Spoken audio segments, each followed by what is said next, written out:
Howdy, everybody, and welcome to the Æther-Tech Wars. I am Matthew R. Dawson, your friendly neighborhood host and game master for this Pathfinder 2e campaign. And joining me around my virtual table tonight are Brandie, Delioth, Dyto, and John. Say hi, everyone. Hi, everyone. Hello. Hi, everyone. Goddamn. Stumbling over that one a little bit. Brie, unfortunately, is not with us this evening. Now, before we begin, we do have a few announcements to get through, starting with a word from our sponsor for this campaign, XSplit. XSplit is a high-quality virtual webcam background remover that works with your already existing webcam. Using this program, you can protect your privacy while you work or play remotely by blurring the background, removing it entirely, or putting your favorite pictures in the background instead. You can download the app today at xsplit.com, and if you use the coupon code RANDOM with a capital R, you can get 10% off of your purchase. You can find our referral link in the chat and show description. This week, we have an episode of Dreams of Infinity, our Magi Knights Awakening campaign. That's going to be on Wednesday at 6 p.m. Central Time. After that, on Thursday, we're back with another episode of Loroupa Tales, Tyranny of Dragons. That is Thursday at 7 p.m. Central Time. You can keep up to date on our schedule and everything we're doing here on the network by following us on Facebook as Random Rhapsody TV, on Twitter as @random_Rhapsody, on Blue Sky as Random Rhapsody, and on TikTok as Random Rhapsody_TV. Keeping the announcements short today. So join us as we return to the broken world of Loroupa and journey with a group of Pathfinders who have unwittingly found themselves embroiled in the Æther-Tech Wars.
Howdy, everybody. We are back.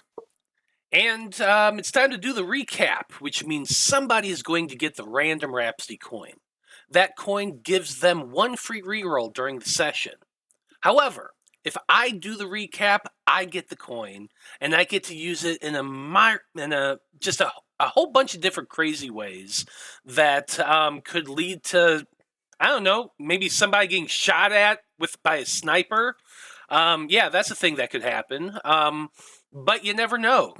So, coins up for grabs. Anybody want to do it? Yeah, sure, why not? I'll do it. Fair enough. Okay, then. Draven, tell us what happened last time on the Æther-Tech Wars. All right, Jorun, I know it has been a while since you and I have been able to communicate, but I think I might need to have a little penance. I have been not a good boy, if you will. Last time, Kikiro and I woke up from a very lovely sleep. We had a nice time, and we met up with everyone else. It looked like they did not have such a nice time. So I quickly used all of my skills and expertise to patch them up, if you will. I did some lovely surgery. That went fantastically. No notes, 10 out of 10. It was perfect. And then I got to actually explain to everybody at the Conclave my idea for shadows and the agreement that I had said I would do. And of course, they all agreed and said they would help me out, but I can't help but feel that was a bad choice. I don't know. It's in this really gray area, and I don't know if it's a good thing that we stole something, but it could help us prevent cataclysm. Anyways, we all talked a little bit more about the game plan, and we decided to try to talk our way into a tour, which worked. I don't know how it worked, but it did. And we got a lovely little show of the entire conclave. It's actually very impressive. I wish I could get into their books. However, I did the one thing I could think to do for distraction, which was release Aeden into the wild. And wild they did do. There is honey all over that poor building, all over those poor books and rare items. But damn, they did a good job at causing a distraction, because Maiko was very able to sneak in and grab the item that I needed and sneak back out, and it worked. I still listen. I am your humble servant, Jorun, but I have no idea how something like that happened unless you stepped in, because it really should not have worked. But we got the item, and we left. And then Maiko fell asleep and wouldn't wake up. And then I shook her, and she still slept. So I shook again, and she still slept. So hopefully we will get everything figured out there. But this most certainly is a dream world.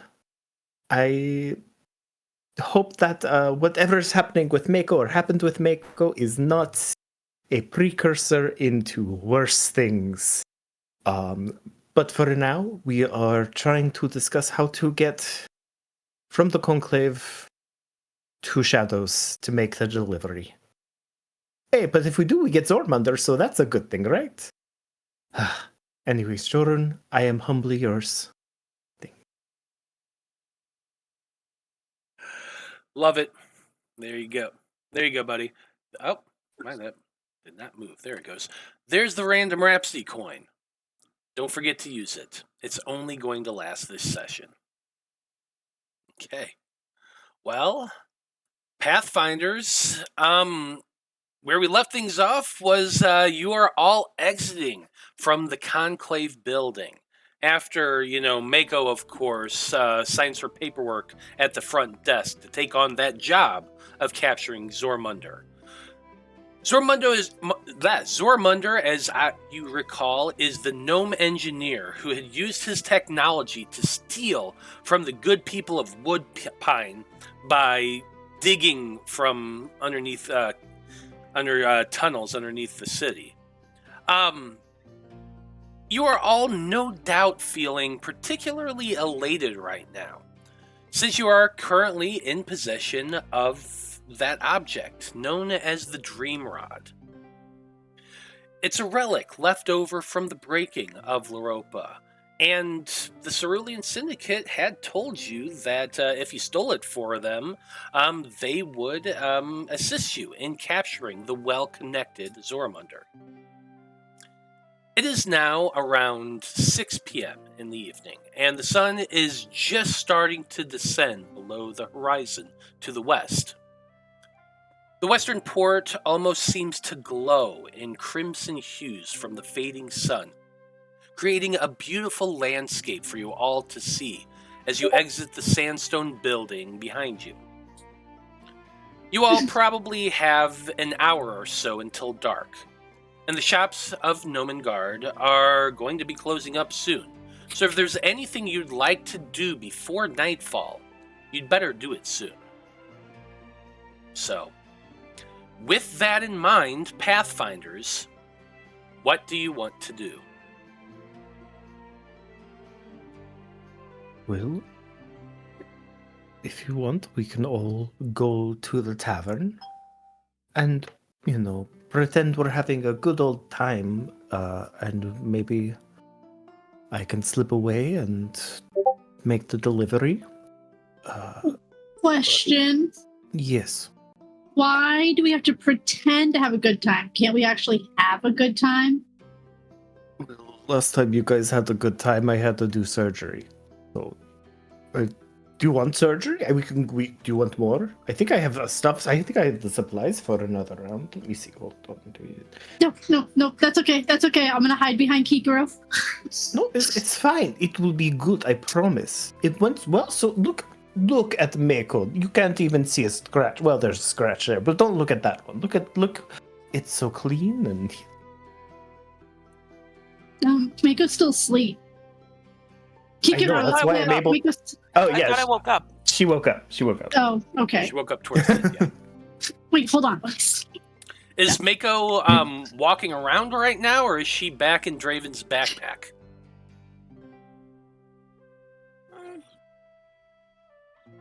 I'm probably out and walking around because we're not doing anything that requires me to be stealthy right now.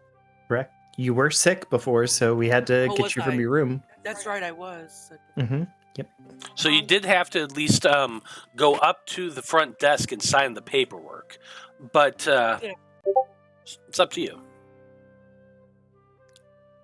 I think I'm gonna try to keep up appearances and kind of pretend I'm still not feeling super great, but I'm I will be still up and about.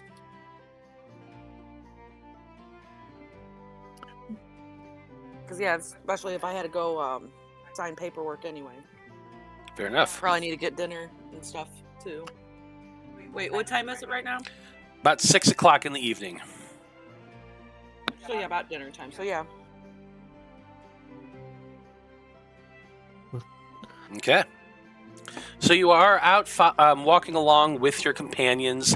Malachi kind of hanging back to the rear, chain smoking, and generally not really saying anything to anyone. Dude's been surly lately for some reason, so we'll just leave him, in the background. But for the rest of you, are you heading straight to the inn? What was it? The Flying Crane? Flying Crane.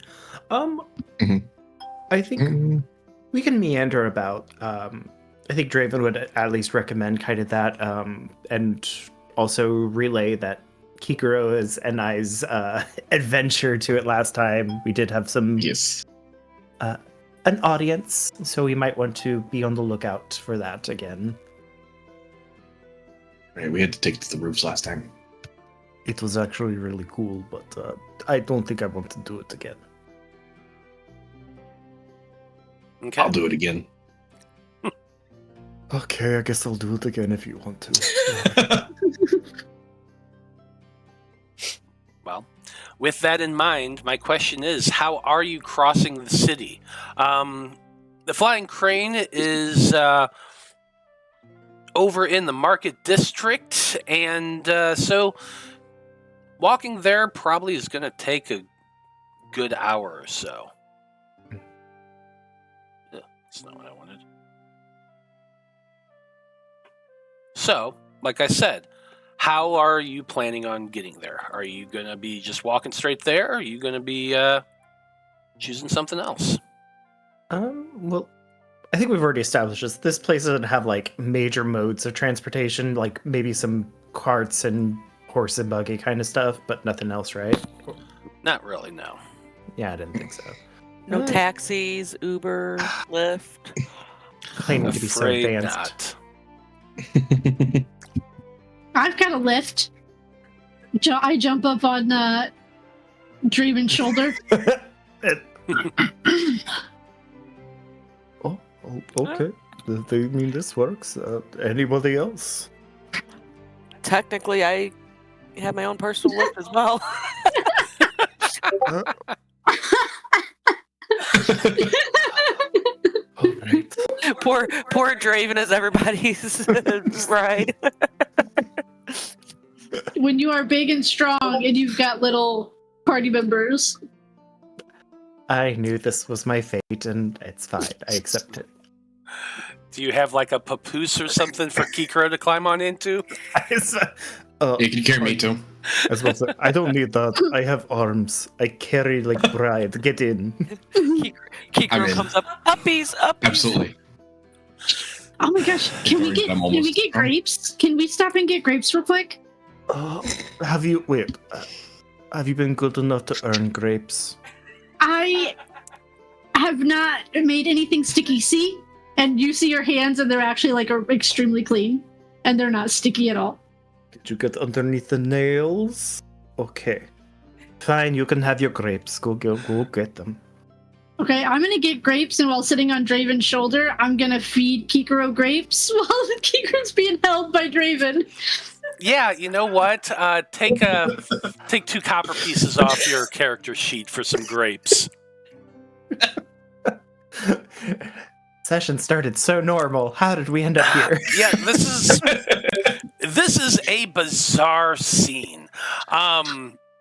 Draven with his big ass coffin shield strapped to the back, a sprite on the shoulder holding Kikiro, feeding grapes as you walk down the city street. I mean, everyone stops and stares as you pass. I think it's very much, I don't know if anybody's seen Practical Magic, but one of the ants who's constantly being really friendly with the townsfolk. I think that's Draven right now, just like, oh, hello, how are you doing? It's good to see you. Wonderful day out. And just like being as friendly as can be, hoping to try to like downplay it. Yeah. Like nothing weird's going on. This is perfectly normal. This happens all the time. I want a society check from you. Okay. I'm giving you a -2 circumstance bonus for just the bizarreness of this scene. -2. All right, let me put that in. It is. Oh my god. I feel like somebody needs to draw this. A nat 20.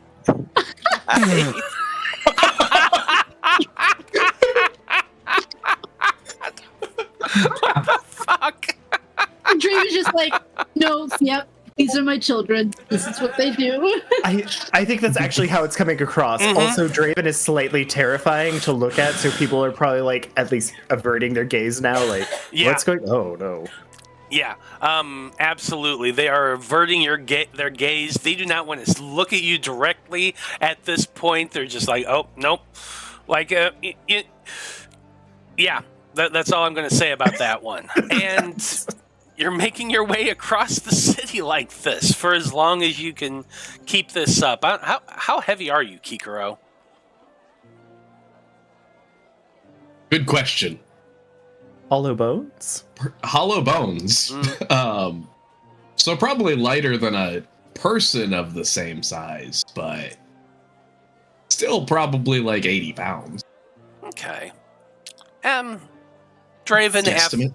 athletics check. Let's see how you do.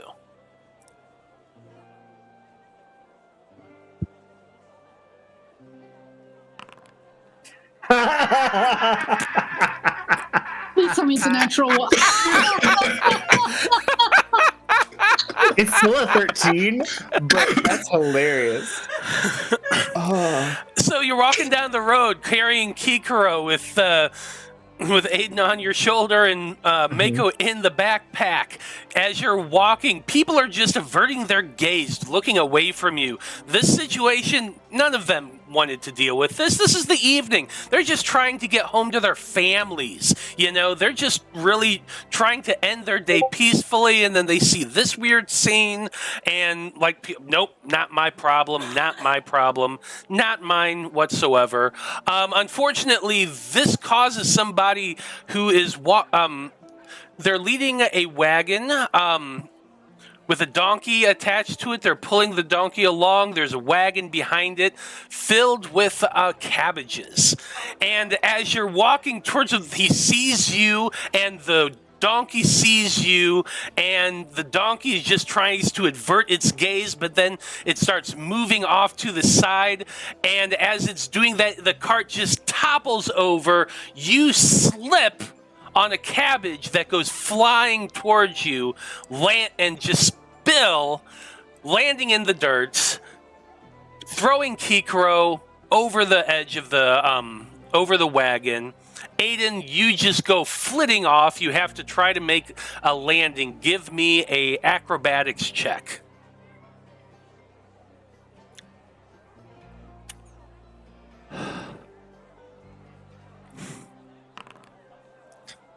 $13. My cabbages!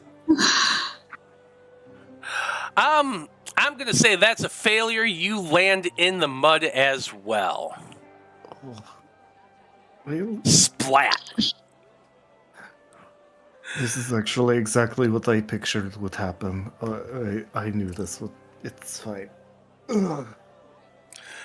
How There's big? How much mud How do I much land mud? in?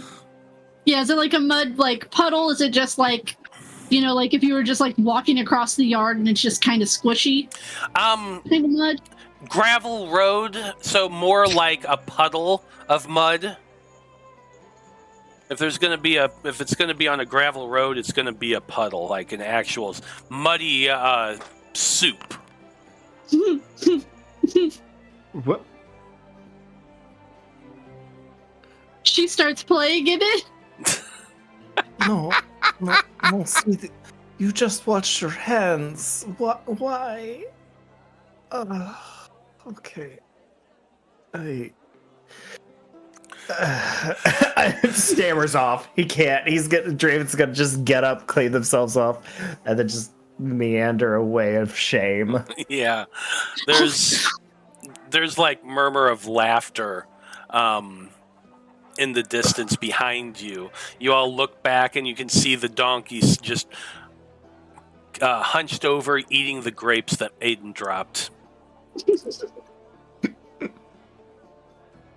I deserve this. This is my penance. This is what I must go through. I did a wrong deed, and now I must suffer. I deserve this.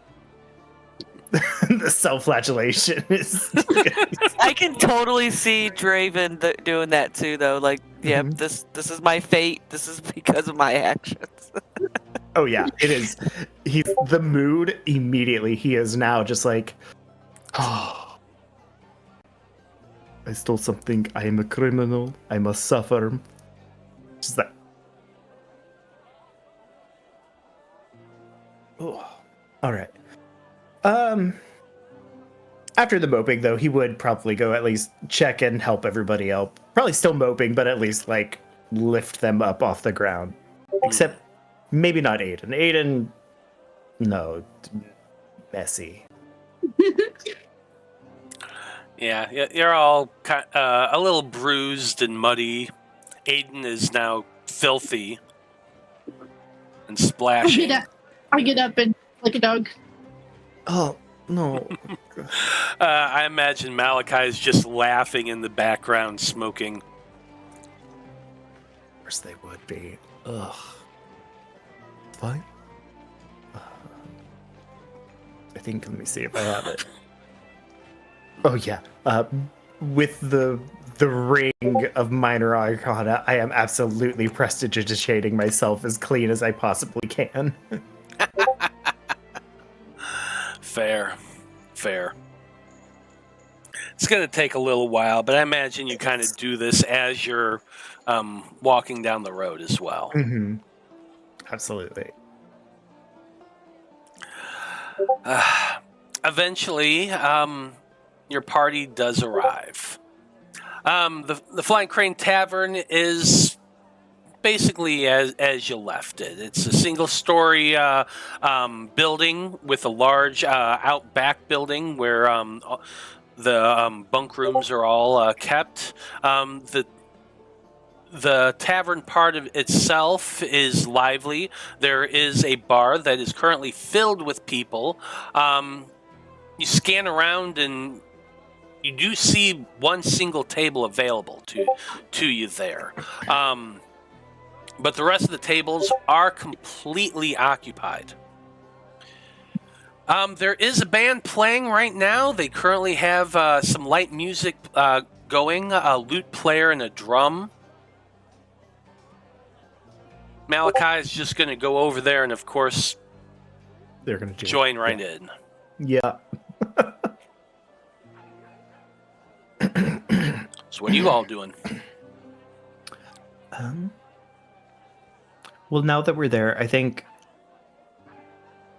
I know we don't have insight, but I would like to at least survey the crowd to see if it's possible familiar faces that I've known have followed us before, or people that are very obviously eyeing us.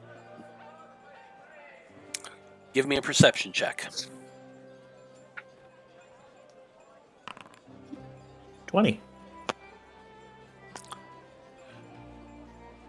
You sit down at the table, the four of you, and you, Draven, glance back towards the door. After a couple moments, the door does open, and a human and a half-orc step into the room. They both have cloaks on and hoods pulled up over their heads, but as one sweeps back the cloak, you can see a weapon that you recognize from the military here in Nomengrad. They have one of those wands at their hips. You only see it for a brief moment, but the two of them then pull their cloaks back around them and seem to stand there looking back and forth as though looking for something.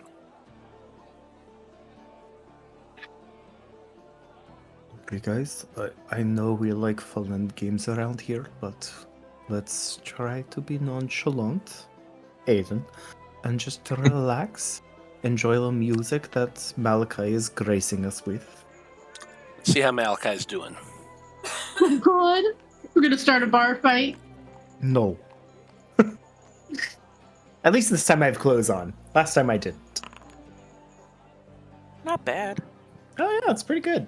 Yeah, 23. That is pretty good. Malachi's doing decent up there, jamming on his guitar.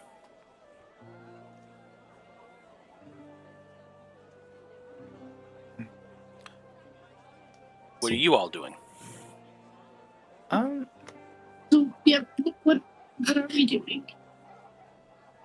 I think first order a round of just a simple ale, something cheap, just so we have something to drink and hold on to. Okay. And I'm just gonna be kind of watching those guys that came in, like trying to not make it obvious, but just kind of Doing the same thing that they're doing, basically. Okay. yeah. Mm-hmm. Okay. So I think what I'm going to have you do is each of you take 2 copper pieces off for a halfway decent ale.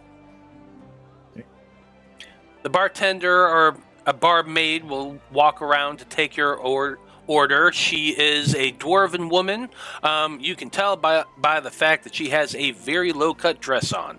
But she also has a very long beard, braided and kind of done up in a knot underneath her neck, and another full bun on the back of her head. She takes your orders, gets you your ales. During this time, Maiko, I guess this would be a perception check as well, just as you're trying to keep your eye on the 2 guards. How's a 24? 24 is pretty damn good. As the barmaid is bringing over your round of ales, you watch as the 2 individuals kind of make their way around the bar tables once, looking just back and forth. They are unfortunately rolling like shit. So they don't seem to have spotted your group. Aeden is gonna order a glass of water. Or like a tankard of water. Okay. Barmaid guys- will return with water in a couple minutes. Go ahead. Okay, and these guys, are they like talking to anybody, or are they just kind of just walking around So silently? they just kind of make their way around the edge of the bar, and then go in and start walking around the tables. Their heads are down. They don't really say anything to one another. They just seem to look from table to table. Okay. I'm just gonna keep my head down then and just, Yeah. you know, we're deep in conversation with my friends here, but you know, still keeping an eye. Not So doing I anything feel like this is going to be just kind of a camouflaging yourselves check, kind of blending in to the inn. So I need each of you to roll either a stealth or a deception check.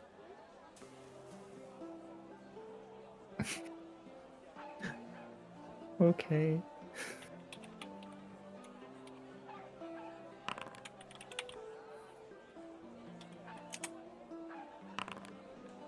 That's about right. I don't do this. I might have something for this. You said stealth or deception? Yeah. Okay, I'm gonna do stealth because it's better. That'd be a dirty 20. Yeah, basically y'all are blending in. So I got a 2. Mm-hmm. But I would like to squawk to make it just a failure. Mm. Okay. Because, you know, people don't know how birds are. Maybe I just gotta ruffle up and squawk sometimes. Yeah. And I think not that too weird. scared Draven, so he's like patting you on the back. Okay. Okay. You get a failure on the triggering check rather than a critical failure. Okay. So it is still a failure. It's So, just like, not a critical stuff. failure. Yes. Got it.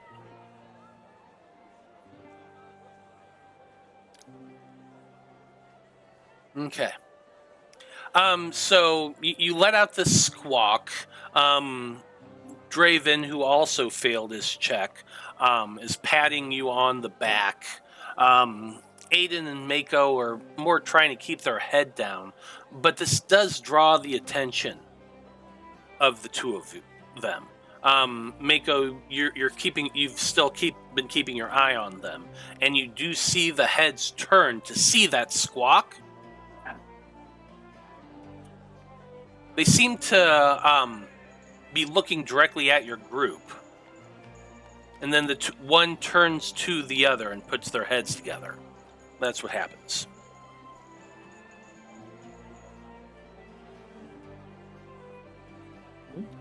That's okay. Okay, just We're not doing anything wrong. We're just having drinks. If they want to watch us drink, that's fine. We can wait. So.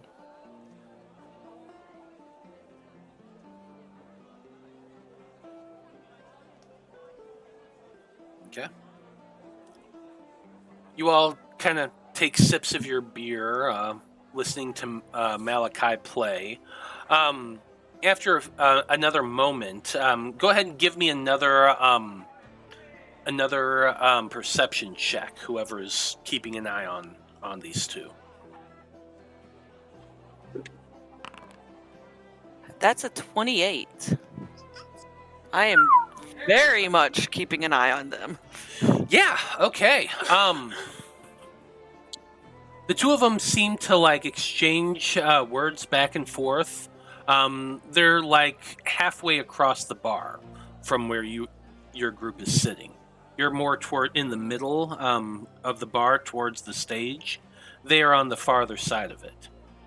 After the two of them converse back and forth for a moment, You see the two of them walk over to the bar. They go over to a spot where there's a single seat empty, next to a small gnome man who's has his tankard half up drinking. The two of them walk over to them. The half-orc puts a hand on the old man's shoulder and leans down and whispers something to him. The man climbs down, looks up at them, kind of jumps a little bit, looks back and forth between the two of them, jumps down off his stool, and disappears into the crowd. The two men then sit down at the bar.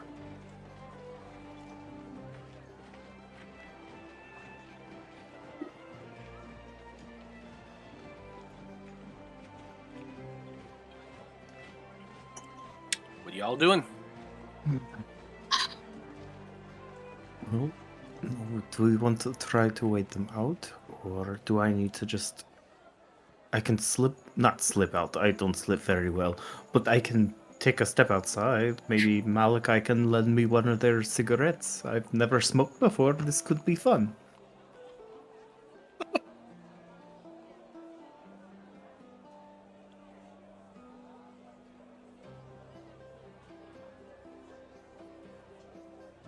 Are they in having a conversation over there at the bar, or are they? They seem to be ordering right now. Their backs are to you. Has Aeden's water come yet? Yes. I'm gonna look at Draven, look at the water, look at Draven, and then I'm just gonna perch on the edge and stick my feet in and just start washing up in the glass of water. Oh, no, sweetie. I'm wanting to jump in the water, but I'm trying not to. But I'm washing up. I feel like you need to make a what's it gonna be? A will saving throw. To resist the urge, because there's something in the back of your mind that's really 27. No, you know what? That's probably a dumb move. You don't want to accidentally get stuck in your glass. So no, you're not going to do that. Reason. She wins wants out, to, though. but she wants to. Draven is actually kind of touched that you're cleaning up. Like, I think that has superseded the embarrassment of it, and just is like, oh, she's learning, she's doing so good. But, well, I think, yeah, Draven's kind of looking to everybody else for guidance, because, like, I think he probably should be the one to deliver, since he does know shadows. I say knows, he has met shadows, but, like... Oh, that reminds me. Kikiro, wisdom saving throw, or will save throw. Oh. Right, because I'm carrying the thing. Nice. As a 31. Yeah, you're good. You're good. Jesus. It was a 19 on the die. I was about to say, that's... Yeah. It's not quite as high as it goes. But yeah, honestly, I don't think you even noticed any ill effects as you traveled across the sea. You weren't even paying. You were more paying attention to falling and landing in the dirt than what's going on in the back of your head. So yeah, you're good. Busy being carried by the big strong man. Yes. Yeah, and I'm gonna look at everybody else and be like, hey, if you guys need me to cause any distraction so you can slip out, just let me know. I was supposed to say, that's actually, if you two and Malachi can kind of rile up the crowd, get them excited, and maybe give us an opportunity to take a step out. Yeah, absolutely. That could work out. You guys are the queens of distractions, so. Okay, yeah. We had to worry about you going alone. Yeah. Like, are you guys wanting to head out now, or do you want to give it a moment? Like, Because I was just gonna get up and start dancing, and I was also gonna see. I do have Devrin's Dazzling Diversion. Would that be something that I could potentially use in my favor? I don't know. Tell me what it does.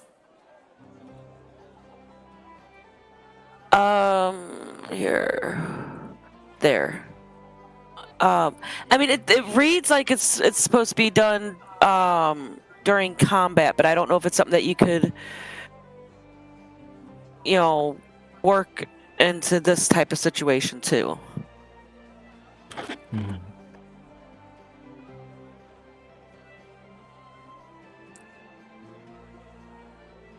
Because my thought was using it and I'm distracting them, with my dancing and everything, with my ribbons and stuff, so that way maybe they're more focused on me and not seeing them sneaking out. Okay, so you're right. This is more of a thing you would use in combat, but if you want to attempt to do that as part of a dance in front of these dudes to give Draven a moment to slip away, I'll allow it. Okay. Yeah, because I figure I could do that, and they're too distracted by me dancing to see them sneaking out the door. Yeah. And I mean, if you want to just have it be a circumstance bonus or something like that, I will accept that. Well, so here's what we're gonna do. I'm gonna first have you make a performance check.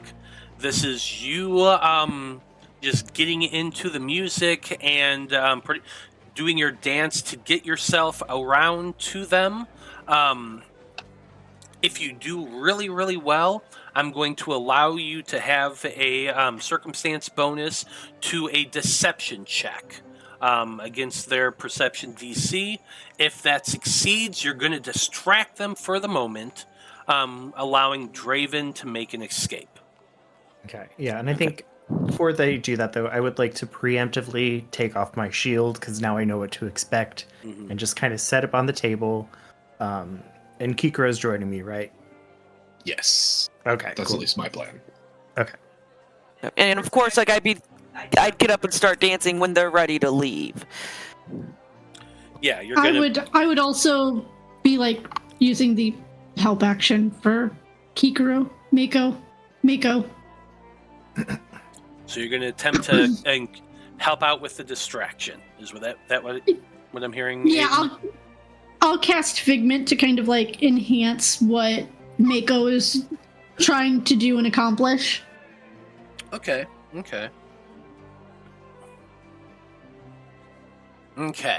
So, here's what I'm going to need first. Actually, I think what I need to do is I want to put on some different music.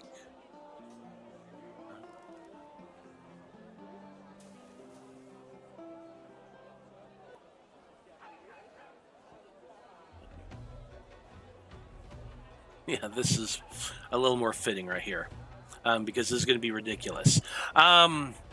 So, first thing I need, Maiko, give me that performance check. This is you trying to get the audience focused on you. So that's what you need. Would Aeden do the help action for this first, or is that going to be for the next part? It's up to Aeden. Are you going to be helping with this check? Which is going to basically be determining how much of the audience is focused on her. So it's going to either raise or lower her deception DC. Or are you going to help on the deception DC? How good is Maiko's deception versus performance? Same. They're equal.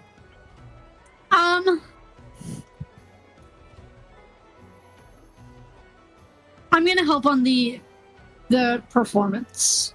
On the performance, okay. So, you got to make this check first. You're going to have to make that performance check. You're aiming for a 15.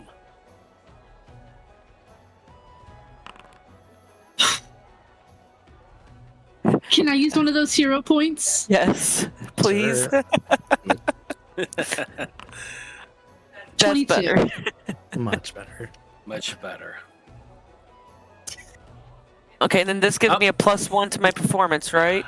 Yep. Ashley N just redeemed a hero point. And yes, this is going to give you a +1 to this check. How's a 24? How does that work for me? Yeah, with a 24, you jump up on the table and begin to dance. Ribbons flying from your hands and flinging them around, creating a huge distraction. The audience looks up suddenly, all at you, including the two individuals at the bar who just got drinks. Aeden, you stand up and you're about to, and you try to cast your spell, but then you slip on some of the water that sloshed out from the mug, and that throws off your casting the spell. But it really doesn't matter because I rolled a Maiko... 22. Oh, wait, no, yeah, sorry. I was thinking about. I was looking at the 10. My bad. So you cast your spell at that moment. I'm sorry. Redoing that. You stand up next to that mug. You cast your spell. She basically begins to glow like a freaking basically like Sailor Moon with the ribbons all flying everywhere. Maiko starts dancing and is spinning about. She goes just frolicking down from the table into the crowd, moving around the tables. Everybody's staring at her.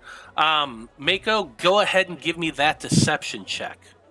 At this moment, Draven and Kikiro, both of you need to make stealth checks. And Okay, and then do I get that? I would make an argument for diplomacy because I'm not trying to stealth away, but I am trying to blend more into the crowd as I move away, like socially acceptable, because I'm not a stealthy boy. I would allow a deception check. Because blending into a crowd is being deceptive. And then do I circumstance bonus for that, using that dazzling something, whatever? Yes, you are going to get a Dazzling +2 circumstance bonus for using that.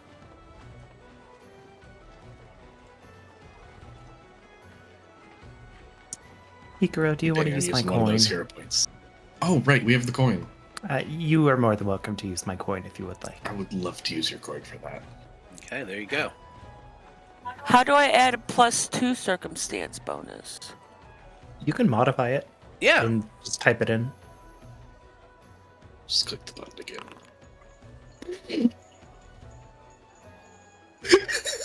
I'm sorry. That's fine. That makes sense. Oh damn! I got a 13 for that deception. That kind of sucked. Yeah. Can- So do we want me to? We need to get out of here. I mean, it depends if you want to have an altercation or not. Not really. Can I just use a hero point? Try to get better. Okay. okay, burn in the Try hero to do point. better. Because I think I can do better than that. Yeah, that's better. 21. Hmm. Oh wait, it did not put the other, so it should be 23 because it didn't put my +2 on there. I must have forgot to hit add.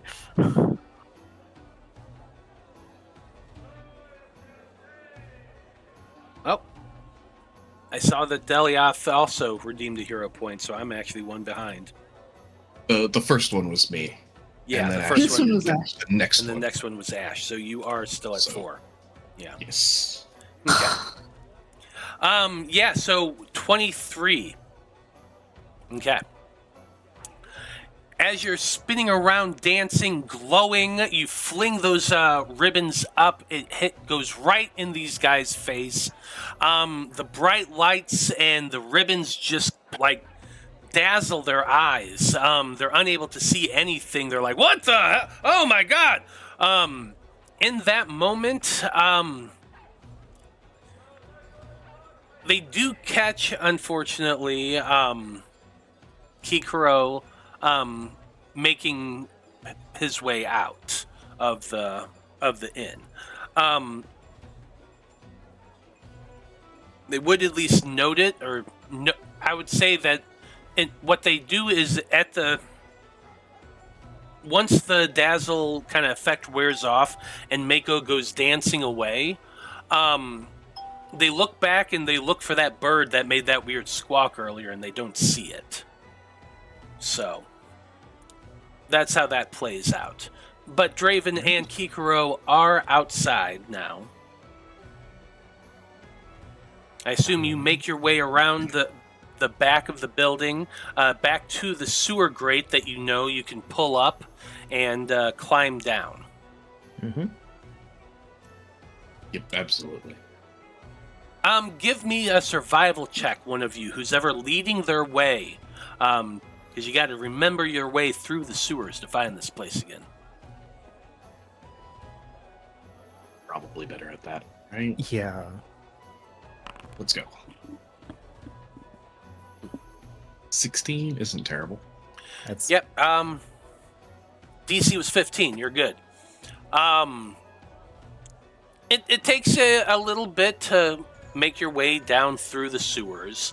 You do remember that there was that one pipe where their scouts kind of sit and watch, and as you get kind of close to it and you notice it ahead of you, you kind of call out and let them know, hey, we're back, we're here. The scout that pokes its head out is a halfling man. He pulls his hood up a little bit to look at you, has a crossbow in his hand, and says, I'm not surprised you're all back. I made a promise to Shadows. I'm gonna follow through. I never lie when I make a promise. Well, come on. Follow me. The halfling leads you down through the sewers back into the lair of the Cerulian Syndicate. This is a very wide open chamber.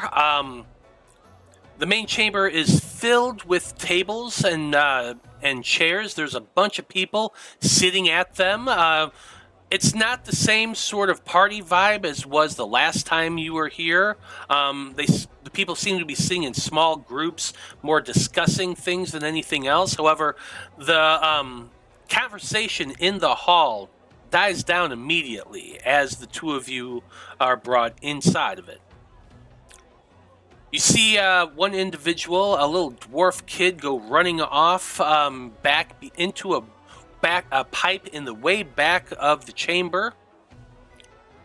And as you do, an individual from one of the tables stands up and starts walking over to you. This individual is an elven woman. She has dark brown hair, a very angular face, a high ridged nose, and dark eyes. She's wearing a simple gown of purple. At her, she has a belt around her waist with a large bag that you could, anyone who's familiar with Arcana would recognize as a spell component pouch. She also has a dagger at her side. And she holds her hand up and says, hold it. You two are back. Correct. Quickly. Yes. Yes. Yes. She folds her hands and kind of scowls at you. You recognize her. She was the woman sitting next to Shadows at the back table. You both glance back towards that table, but it is currently unoccupied. The woman says, and did you bring the item? Before I answered, where are Shadows? I was hoping to see him. Someone went to get him. He'll be along shortly. Wonderful. Now answer the question. Oh, well, of course. Again, I was given a task. I'm going to follow through with it. Make a persuasion check.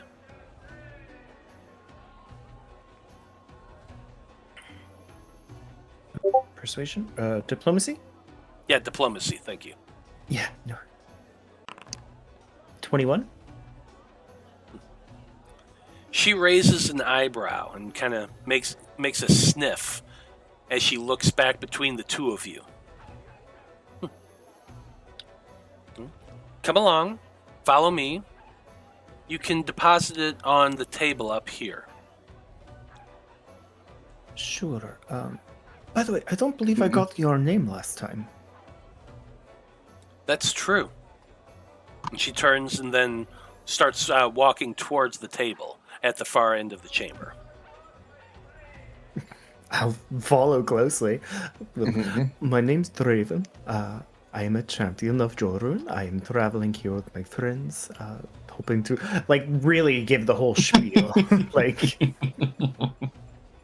You talk too much, Draven. Well, true, but, my profession, most of the time, people don't talk with me. They tend to be just laying down. So, I don't know, I've got to make up for lost time. She does not reply. She does stop at the table, turns, and points to a place in the center of the table, opposite a high-backed chair that you recognized that Shadows had sat in the last time you were here.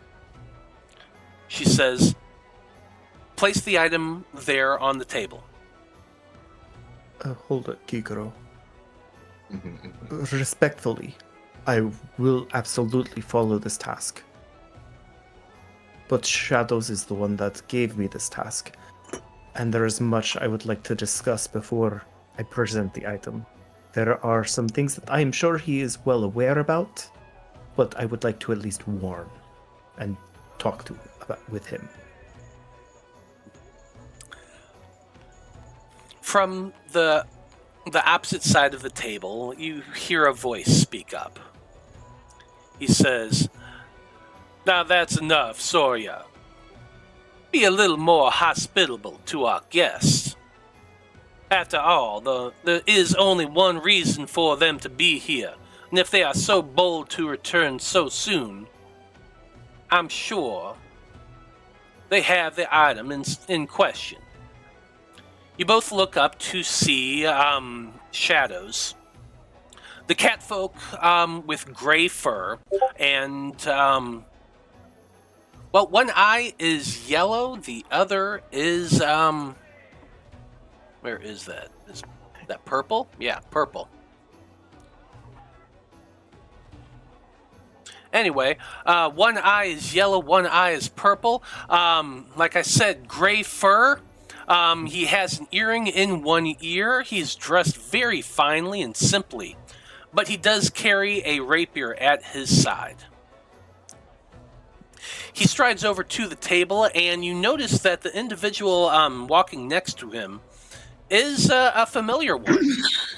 Little dwarven girl. She waves at you and smiles shyly. How are you doing?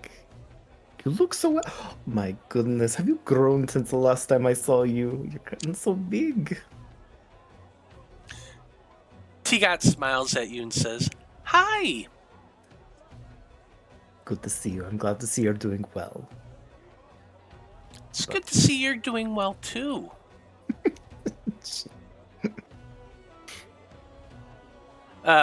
Manners. Shadows pats the little kid on the head as he says, yes, you'll have plenty of time for a reunion. But first, I always like to do business before pleasure. So, as you stand here before me, I assume you have completed the request I gave you. That is correct. He looks around and claps his hands very loudly. He puts his hands out over his mouth and yells out, "Can you all give us the room, please?"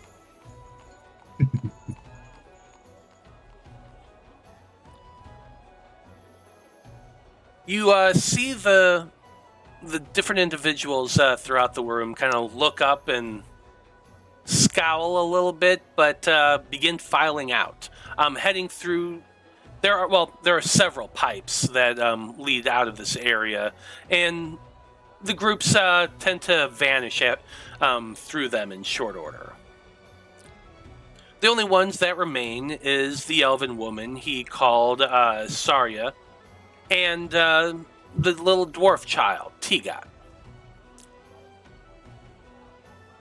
Well now, since we are a little more comfortable, let's see what you got for me.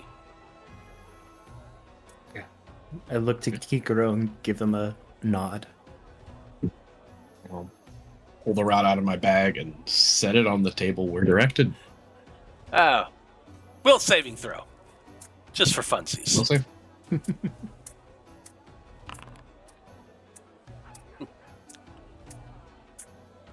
Man, just make it. 20, 30, 20. Not too bad. Just made it. Yeah, you take the rod out from the two backpacks, because it was in Draven's backpack inside your backpack. Now that I'm thinking about it, I remember you guys doing that. And you place it down on the table in front of the cat. Shadows snaps his fingers and points down at the rod. And you see Sarya step in front of you, put her hands out, and begin casting a spell. She then picks the item up. You see her eyes kind of flutter a little bit. And she takes a very long, drawn-out minute, twisting it around, examining it, hefting it a little bit. I'll remind you, this is a big-ass wooden club with a flailed, flanged head and iron fittings. It kind of looks like a mace, but made out of wood. Almost like driftwood, kind of petrified looking. The elven woman takes that minute without saying anything, while Shadows is just transfixed watching her. Tigat comes over and pulls at your leg and kind of chatters with you for a moment while this is happening. Eventually, the woman sets the item down again. Seems to be authentic. And I'm sure you are well aware of everything that has come from this and what this thing can do. It's very dangerous. I kind of knew what to expect, but I hope you know what to expect from it. Well then. Good news. You are indeed a friend of the Syndicate and myself. Therefore, I am happy to acquire the individual you have requested. He looks over to the elf and tells her, "Go and gather up a case. We need to get this out of sight. Send in Talbert. I need to have a word." The woman bows her head and goes scurrying off back into the pipe behind Shadows. Shadows gives you both a grin, and he says, "Talbot is an expert at acquisitions that in the type that you request. It will not take long. So I invite you to remain here and wait while I fulfill my end of the bargain." Thank you. You honor us with this. I appreciate all that you've done. Mm-hmm. Oh, believe me, the pleasure is all mine. I don't know how much you know about artifacts such as this, but this is something post-breaking. That makes it quite interesting. Yeah, I've only heard the rumors, but I've never heard the full thing, so this is kind of terrifying, actually, but I'm glad. Yeah. A few minutes go by, and the elf Saria returns, along with a very stout dwarven man. Or at least, it's hard to tell with dwarves. This one has dark chestnut brown hair, is clad in very thick, tight armor, leather armor that's just kind of almost like skin tight on him. He has a cloak that's draped and pulled back, and a cowl that's pulled back from his head. Doesn't seem to be armed, but it's hard to tell. He walks over to you and says, "Give me the name." Oh, God. Zormunder. He was last located in a warehouse in the Upper District, I believe, Trillium Incorporated. Talbert pulls out a notepad and writes all this down.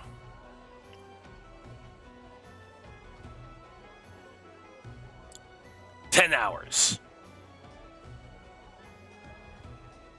Turns to Shadows and nods as Saria is picking up the rod and placing it in a long metal case.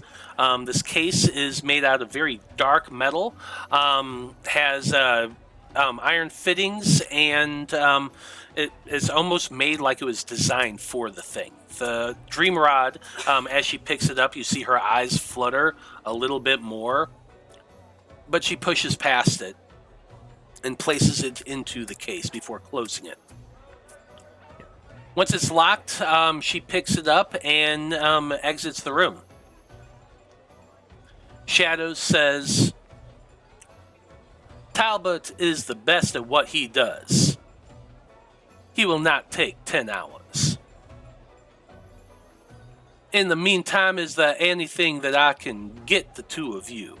Food, drink, anything, any sort of entertainment that you might enjoy?" I mean, honestly, just a pleasant meal with you sounds delightful. I don't want to impose on anything else. If you have the time, I would be honored to actually share a meal with you and Tikat and my friend Kikiro. I don't see why not. I got some time to spare. If I'm needed, somebody will come for me. Absolutely. Saria, bring something palatable for all of us, and some wine as well. The elf scowls a little bit, but goes off to do his bidding. Shadows plops himself down into his high-backed throne and gestures throughout the room, says, "Go grab yourselves a chair. Bring him on over." I do so. Absolutely. And I think that's actually a good place to pause and go on break. Oh, shoot. Oh, wait a minute, no, is it's that only time. 7:30. We started 6 today, so yeah. Yeah. So, yeah. Anyway, let's go ahead and go on break. We will be back in about 10 minutes, folks. When we return, let's check in on Maiko and Aeden and see what's going on with them. That'll be fun. Stay tuned. I'm sure they're being perfect angels. Don't Right. break my shield.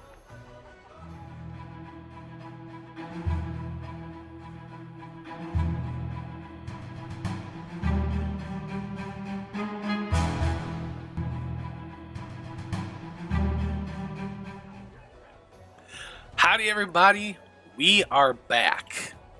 And when we last left off, Kikiro and Draven were having dinner, a late dinner with Shadows, the local leader of the Cerulian Syndicate. While that's going on, let's go back to Maiko and Aeden and Malachi, who is still playing on stage. But Maiko and Aeden, like, you did your thing, you did your dance, you kind of dazzled those two guards, and then Maiko went dancing away. What happened after that?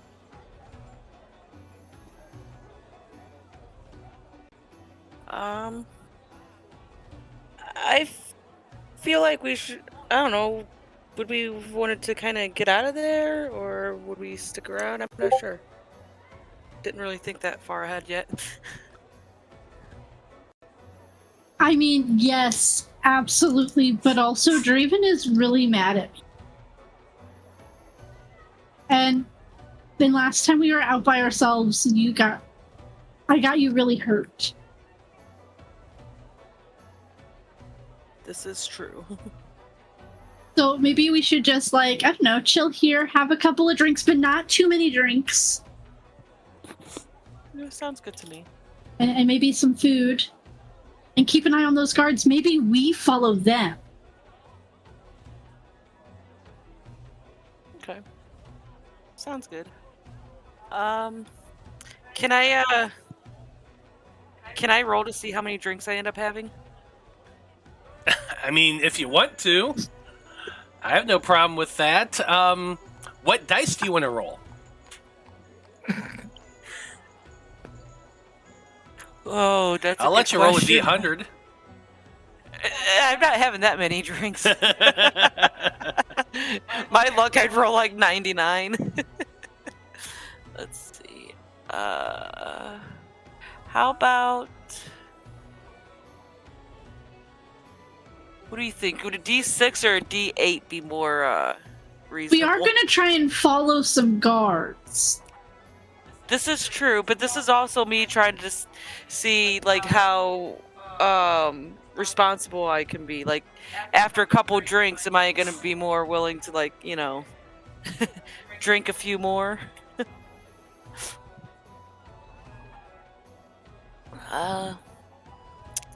Or let's do D4. Let's do D4. See how many I have out of that. Is that? So here.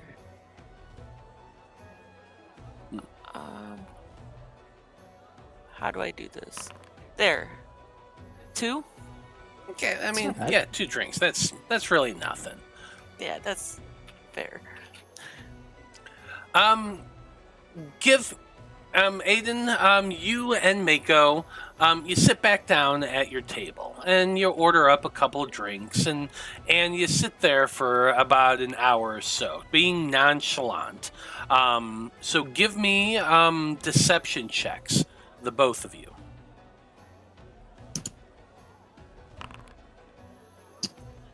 Ten. Yeah, checks out. 27.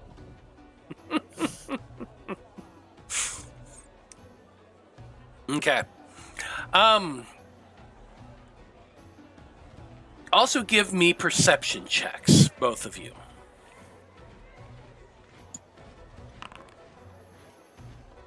11. 17. I mean, Aeden, you technically did better. I did. So here's what's going on. The two of you sit back down, you have a couple of drinks. Maiko, you're just chilling, blending into the situation. You know, maybe it's fate, maybe it's luck, maybe you're just really, really good at acting low-key, or maybe it's the fact that these guards have technically never actually seen you in your humanoid form, since you've spent the entire time in your fox form. Their eyes kind of pass over you and ignore you. Aeden, not so well. Maiko would notice that at one point these guards, although they did settle back down, once they did, they started looking about. One got up and kind of stood up and looked around. Noticed Aeden, sat back down, whispered something to the other guard. The other guard turned around and seemed to pull something out from their cloak, but Maiko, you didn't roll high enough to see what that was. I'm gonna start another bar fight. And I'm just trying to be good. Yeah, you're trying so hard to be good that you're actually, like, kind of kicking your legs in frustration and, as you're drinking your mug. But, so anyway, the guard, Maiko, turns around, looks at something, puts it away again, leans over next to the guard. Their heads come together. The two then just kind of sit there and turn back to the two of you and look the two of you up and down. And then every so often you'll notice, for over the next hour, the two of them sitting there, casually glancing over at the two of you. But they don't approach, they just sit there and watch, glancing back every so often. I'm gonna tell Aiden's like, man, I think we're gonna need to get out of here soon and shake these guys off our tails. I don't like how they just keep watching us. Do we want to start shaking the tail now? Before the boys get back? We could move on to... Would you prefer to move on to a different inn, or do you want to go back to our room?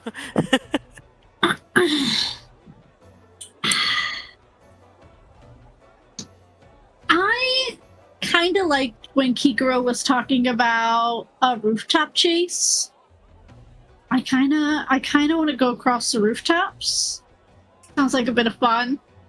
And I guess eventually, like, once we lose them, like, let's not head directly in the direction of where we're staying. Let's kind of, like, lead them astray a little bit. And then we can double back to where we're staying. Hopefully Draven and Kikiro will figure it out. Well, and you know, I'm saying this like I'm speaking quietly so that they can't hear, obviously. But you know, I'm gonna be like, you know, you could also, you know, you're pretty small. I can turn pretty small. As long as we can shake them enough, we can find somewhere that I can dip into, turn into a fox, and then potentially have an easier time losing them that way. Yeah. The fox and the butterfly. Certainly. You do notice when she says that those iridescent wings on her back have kind of a colored hue. Looks kind of like a butterfly's wings.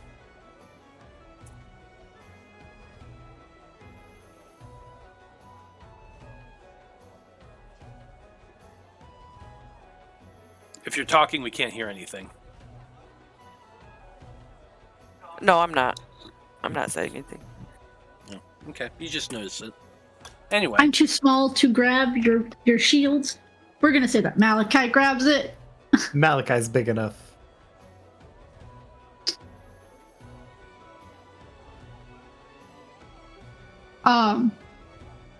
Yeah, I guess we'll just kind of leave the bar and head kind of in the opposite direction. We're staying at the Conclave, right? Mm-hmm. Yes. Yeah, so in the opposite direction of that, and try and keep track if those guards are following us. Okay. Interesting. I can, because Maiko is small enough to ride a corgi. I bet she could ride a fox.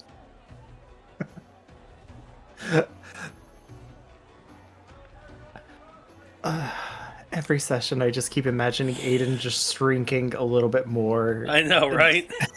It's just gonna Well, that is one of the sprite's abilities, is to be able to ride a corgi. True. Yeah, I'm not sure what the size difference between a corgi and a fox is, to be honest. I guess that can just be a dice roll. Anywho. No, I feel like Yes, it is I called feel like corgi they're- mount. Because I feel like foxes and corgis are pretty close. I mean, corgis may be a little bit bigger, but not a ton bigger. It depends on if you want the game answer or the real answer. This is true too. What's the game answer? The game answer is that the fox form is tiny, and Aeden is also tiny, therefore they're the same size and can't be mounted. Hmm. The that's corgi boring, familiar though. is specifically small instead of tiny to allow for that. There you go. That's a shame. But see, that's boring. I think it's more fun if Also, a fox generally weighs between 7 and 15 pounds, so they are pretty tiny. fine, just dash all my dreams.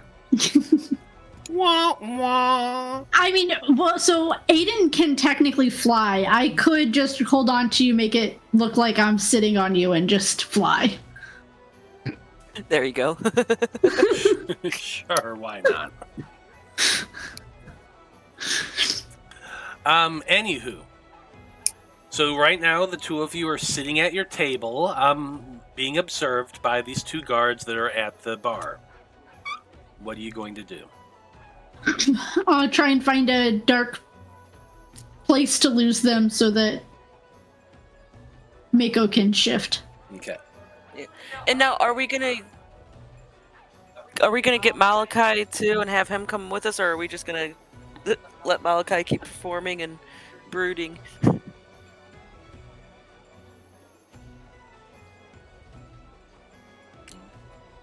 You could always signal to Malachi that you're piecing out, and Malachi can finish his set and make his way separately. Okay, that's fair. Yeah, we'll just. Yeah. Because I feel like we've been, together long enough. We would have established our own signals and such. Yeah. So yeah, okay, sounds good. Okay. Give him my shield. Give him my shield. Yeah. Oh yeah, we would definitely indicate to Malachi too to grab Draven's shield. Absolutely. Thank you. Malachi starts using it as like a tip jar. Why not? You know how performing artists, they have their instrument case out or something to collect the... Oh, no. He sets it up behind him as a backdrop because he's in his emo phase right now. Ah, Ooh, yeah. There you go. yeah. There you go. Right there. Yeah. Mm-hmm. Okay.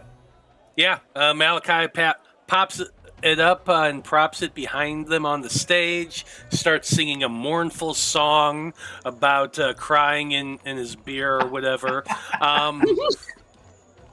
And as they do that, Aeden and Maiko stand up and begin to exit the bar. Give me stealth checks, both of you.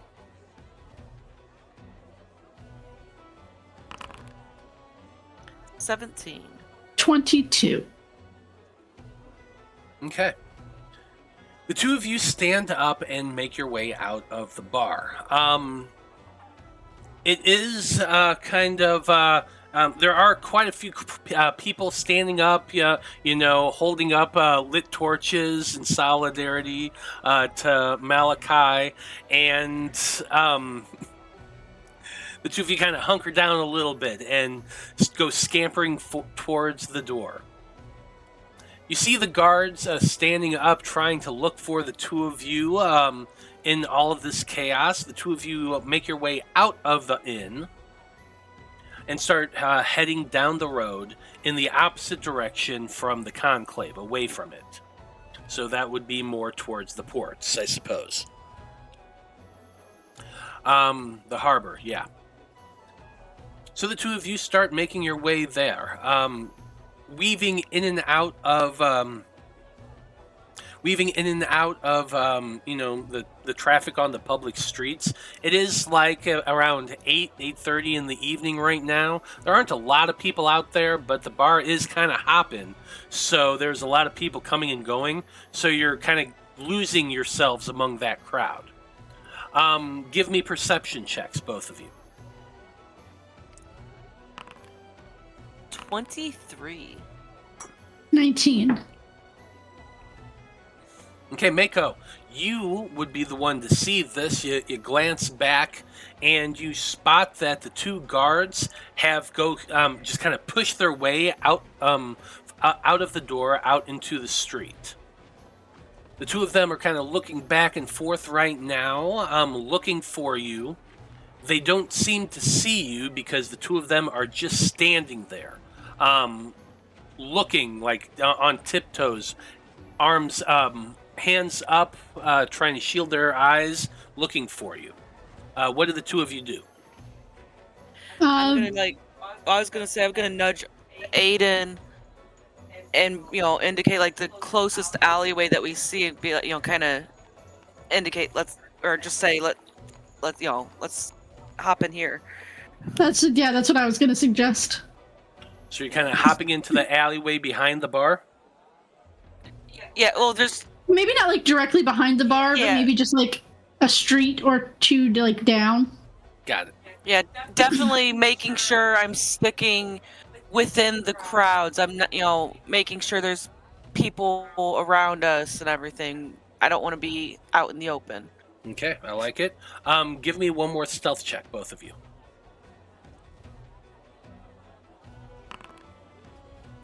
15. Oof, 13. Okay. The two of you hurry down the road. Unfortunately, the crowd seems to be thinning out more. You duck into an alleyway a couple of roads down and go hurrying down that way. What are you doing from there?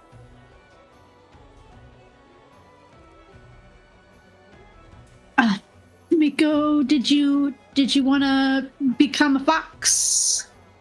I'm gonna kind of dip into some shadows real quick and I want to do a real quick perception check to see if I see the people that we're trying to lose before I shift. Give me that perception check. 15. 15. You do not spot them. You do not see them. Okay, then I'm gonna shift real quick into fox form. Okay. You begin shifting down into your fox form. You transform into the fox. You're standing next to Aeden. You're kind of about the same size. What do you do?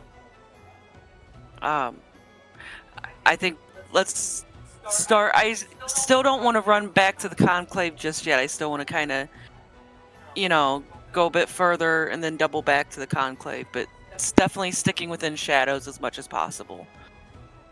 Okay. One more stealth check. 24.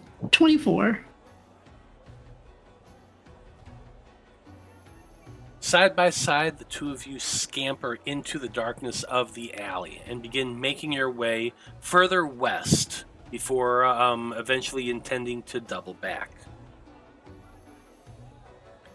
And that's where we're going to turn to Kikiro and Draven. Kikiro and Draven, the two of you are having a kind of a lovely evening. Roast chicken and potatoes, really good dark wine. Shadows is an entertaining catfolk. He likes to talk. He definitely likes to talk. And seems to be able to just talk about nothing while talking constantly. Oh no. Draven and him in a void. It's just constantly do. Mm-hmm.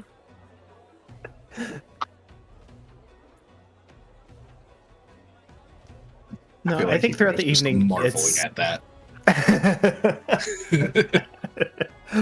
yeah, Draven is definitely like entertained. I think, given everything, this is the first time he's kind of relaxed a little bit, and he's just really trying to be engaging because I think genuinely he likes Shadows as a person and wants to trust him. So I think he's letting his guard down a little bit, probably too much so. But Give me a society check.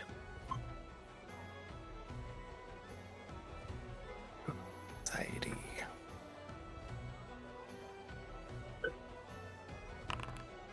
That's about what I expected. Yeah. Wow.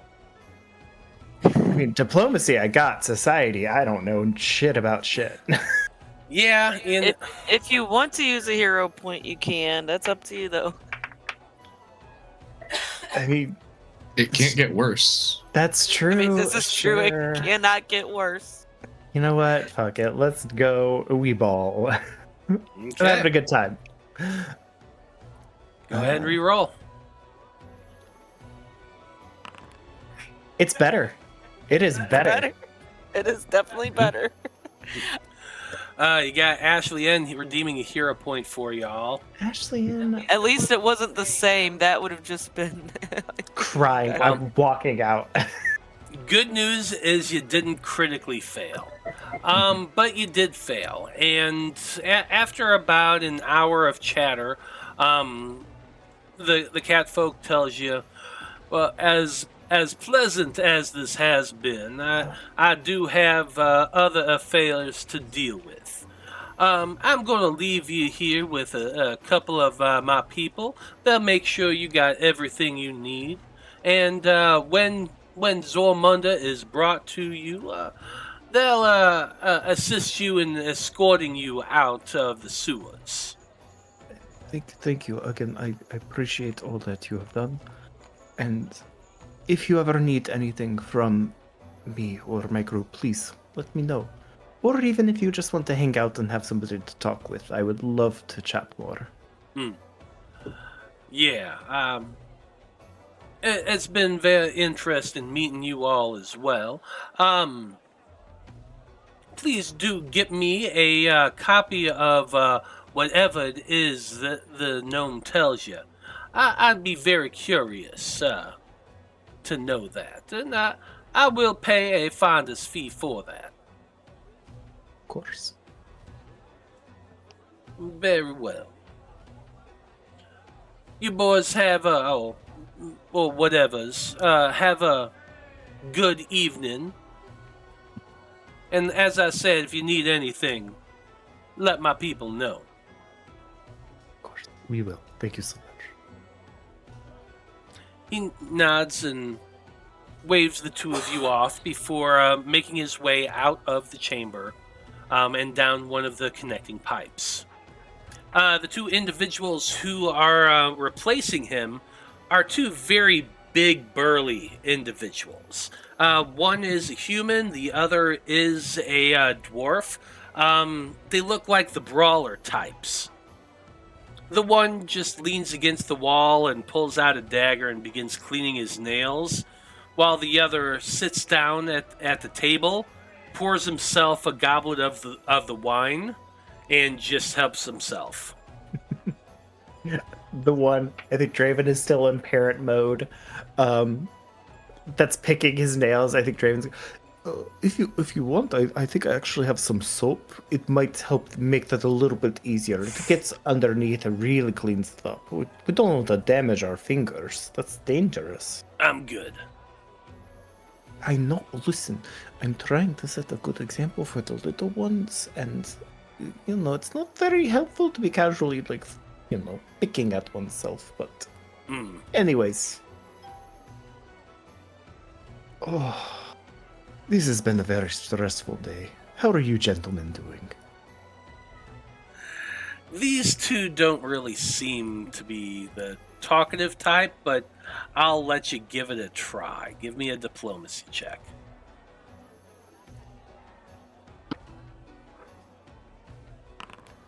Yes. I'm making friends with everybody. They do seem to be a little more willing to chat, or at least the dwarf who's drinking the wine does. Won't really give anything but the vaguest sort of details, but he definitely will talk to you. And that's a good thing, too, because the hours seem to wind and wind. In the end,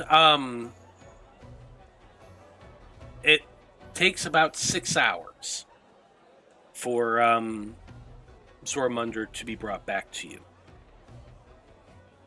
During that time, Maiko and Aeden, you eventually you continued on west for a little while, then you doubled back, and you started heading back to the Conclave. During that time, you do not spot the individuals tailing you. I'm going to have you make one more stealth check and one more perception check. Does it matter what order? No, not really. 17 for stealth. Oh, nice. A nat 20 for 29 on perception. I got a 12 stealth and a 10 perception. Okay. Well, good news is you eluded the guys with the last stealth throws you made, and then you rolled high enough to make sure they didn't spot you again. In the end, the two of you are able to make it back to the Erudite Conclave. It's the place closes its doors at 11. It's somewhere around 9:30 by the time you arrive there. Is there anything else the two of you intend on doing, or are you just going to go to bed?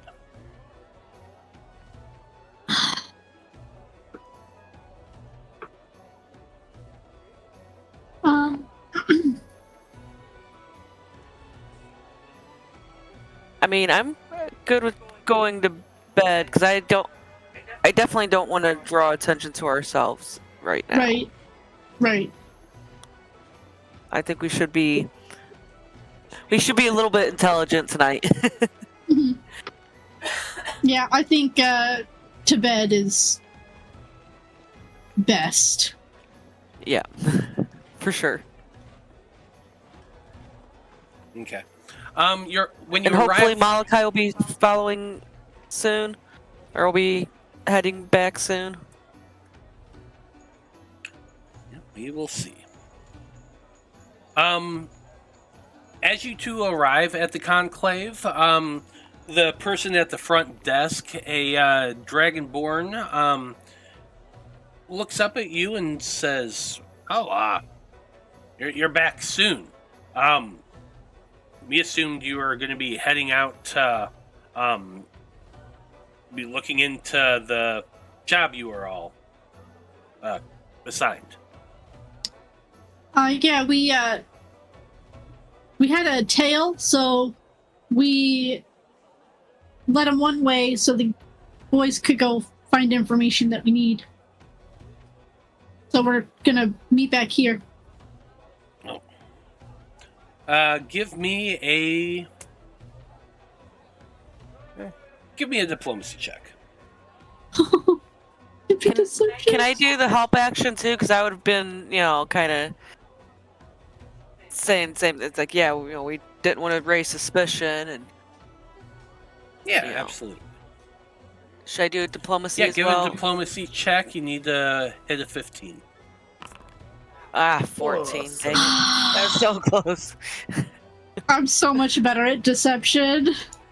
I mean, nothing you're saying was untrue. 12. I think it's not bad for +1, so. Okay. The Dragonborn just kind of shrugs a little bit, whatever, and gets back to reading their book.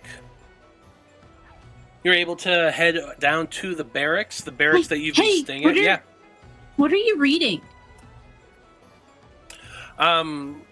She looks up at you and says, "This is a book on the history of Port Valena in the Dauran Empire. Are you almost done with it? I'm about halfway.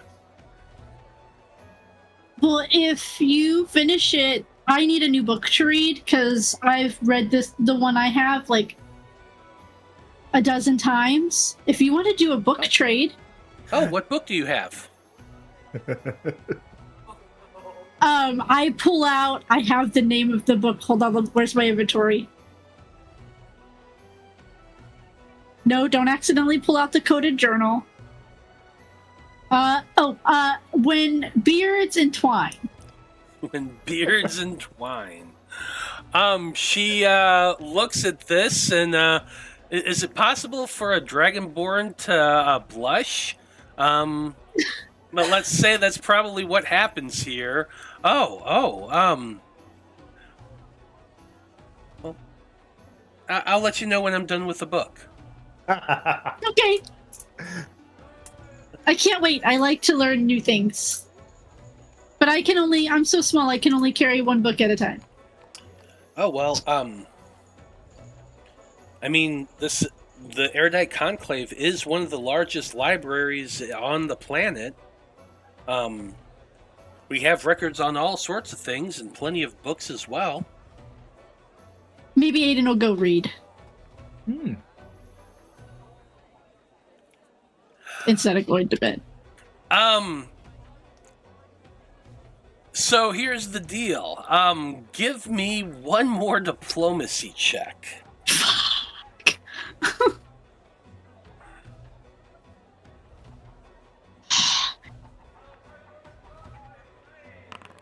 10. You are denied access to the library. I heard about you. You're the one that got honey all over the vault. You're not getting into my books.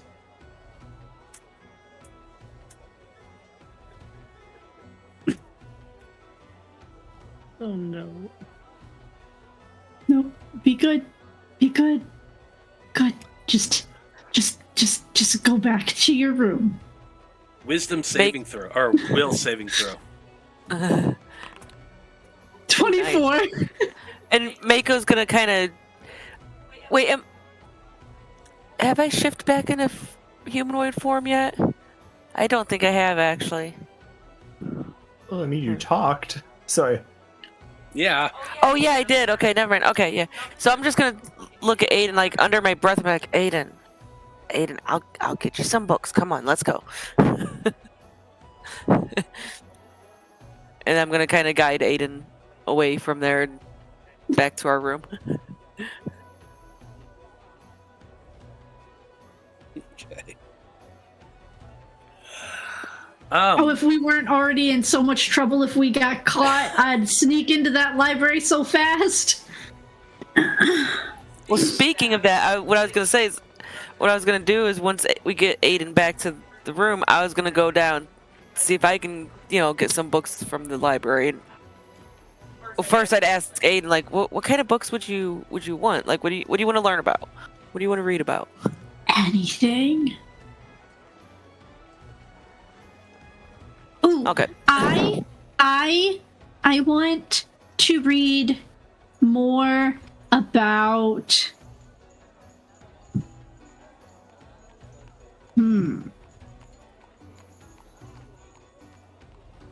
I don't know. I kind of want to read more about the breaking, but I kind of also want to see if there are any books on that dream wand. Okay. And then, yeah, I'm gonna go down to the library area and see if they would let me take any books. Is there a restricted section? Oh, they're in the restricted section? Oh, shit. Oh, I don't know. But all the Oh. good books are in the restricted section. Well, I'm gonna go see, because, I don't know. I don't know if these books are gonna be, restricted or not. So I'm just gonna go down there and I'm gonna ask about them. I want to see if I can find any books on the breaking or the dreaming tree. Okay. No, wait, isn't that what it was?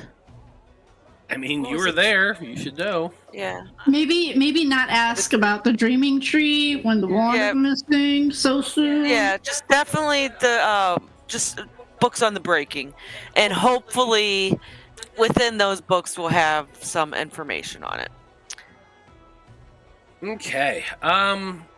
So you're gonna make your way down to the library, leaving Aeden back in the barracks. Give me a diplomacy check.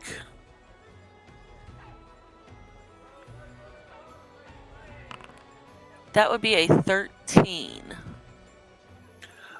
You unfortunately are treated just as coldly.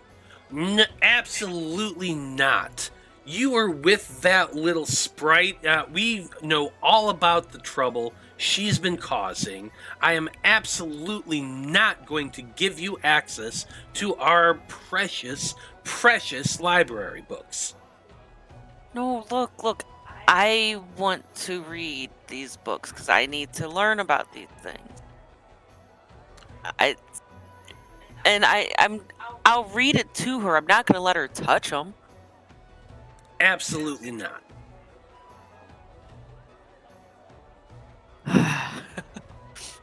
Are there any books at all that I could borrow? Like, do you have any children's books? Any children's books on the breaking? You have been rebuffed. I'm gonna hang my head. If you want books, you can go out to a bookseller and buy some books. Why would I want to buy books when you have them here? I'm gonna walk away dejectedly. That's fair. No books for the two of you, but you do settle in for a relatively quiet evening. Kikiro, Draven. You spent several hours waiting for somebody to show up.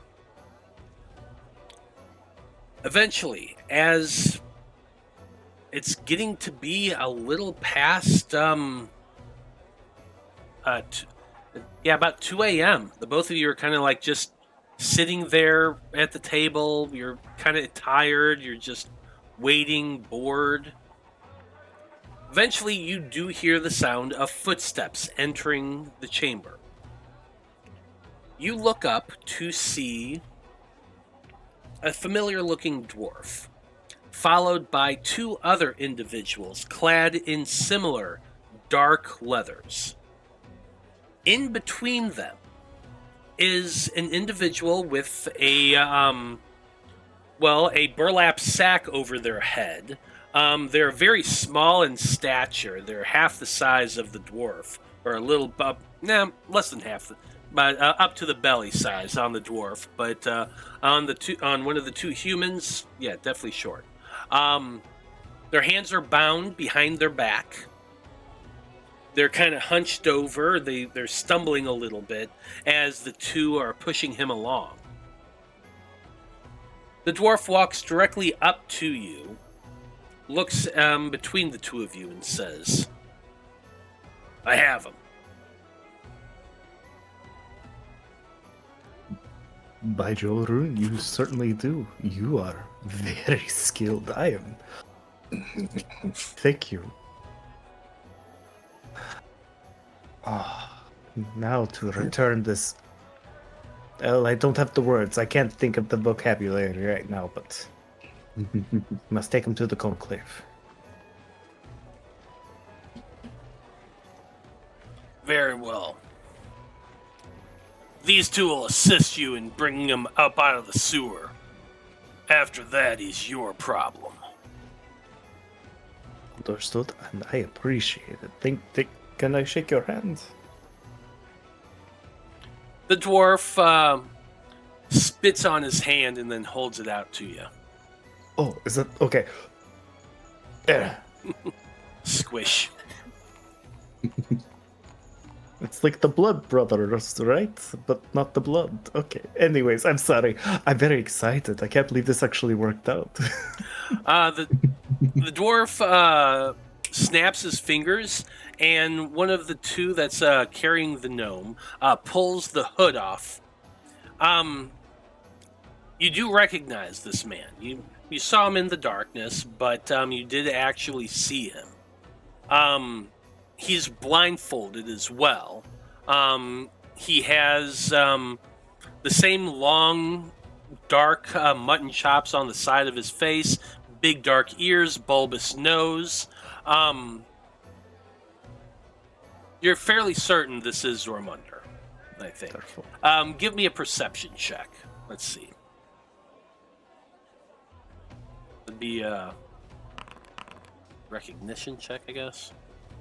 25. 25.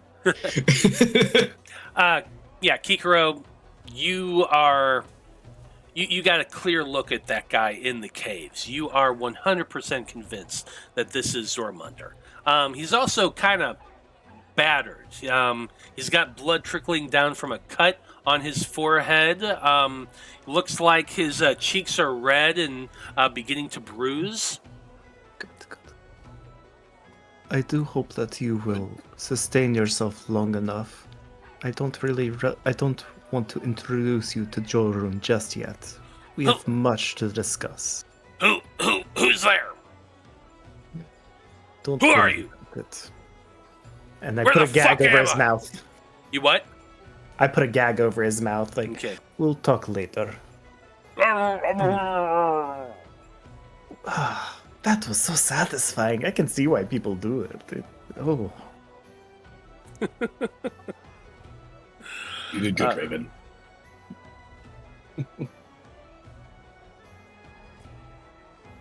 All right. Gentlemen, please lead the way. The one nods to you, puts the bag back over the gnome's head, and gives him a bit of a push as the group turns and begins heading back into the sewers. They escort you without question, without issue. You nod to the guard as you're exiting the base. And the two walk with you, making their way out to the sewer exit behind the Flying Crane Tavern. Once they arrive there, they assist by one of them grabbing the gnome and hefting him on his shoulder, and then climbs up the ladder to push open the grate to get out onto the street. Once the two of them are out in the alleyway, they place the gnome down on the ground, look at the two of you, and say, "We're done." Understood. Mm-hmm.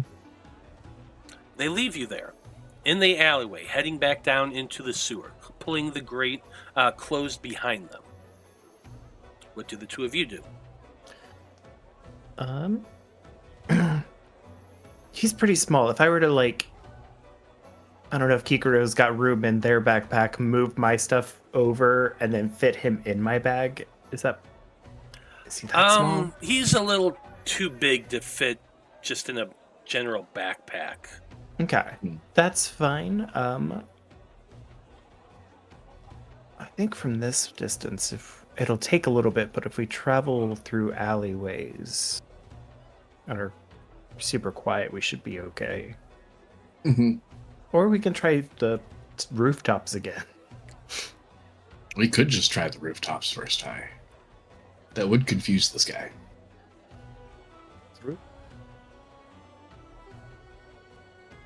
Preemptive rooftop jumping. Maybe I'm scared because I'm gonna have to be carrying him the whole time. Should we try to just alleyway, and if we notice we're being followed, then rooftop? Yeah, that sounds reasonable. Okay, Yeah. that is what we shall do. But I trust your judgment. If you want to go rooftop, we can. I know you are excited about it. I can go rooftop jumping later Oh, okay. Understood. for fun. I am not gonna baby Bjorn this guy. So what exactly are you doing? According to the map, it does look like there's different alleyways and things. We could probably... It'll be a little bit if we kind of go strictly through them, but I think that's kind of our game plan, is just trying to meander in the alleyways, keeping a low profile. I'll carry him the whole time, that's fine.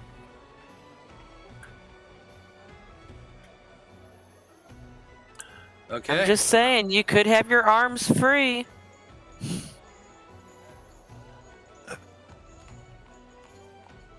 No, I don't want him touching me.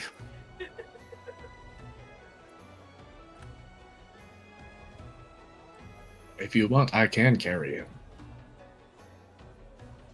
We can take turns. Deal. Okay. So you're trading off carrying the gnome while keeping to the alleyways to weave around through the city to make your way back to the conclave. Yes. So first, I think this is going to be a stealth check from both of you. And then after that, I guess this would be a recall knowledge check. Trying to make your way through the city.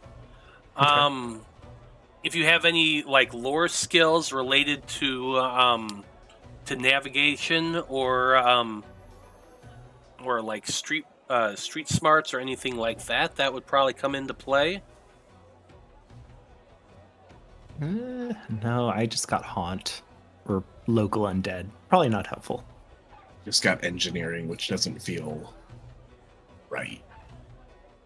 Yeah, so let's see here. Past that, I've got maybe nature or survival. Yeah, I feel like it's just going to end up being a survival check. That's kind of what I was worried about. That's not terrible. Alright, let's try the stealth. Oh god. That's what I expected. That's about right. Yeah. We're probably not lost, though. That's good. It's almost like we sent the least stealthy out together. Right. Yeah. I mean, it's 2 a.m., so I'm hoping most people are asleep, so... This is fair. Wait, it's 2 a.m.? We probably just dropped Yeah. it once. Absolutely. He made a loud... Yeah, so basically, like, you're going through the alleyways as much as you can. Then occasionally you have to cut across the road to get to another alleyway to make your way across the city.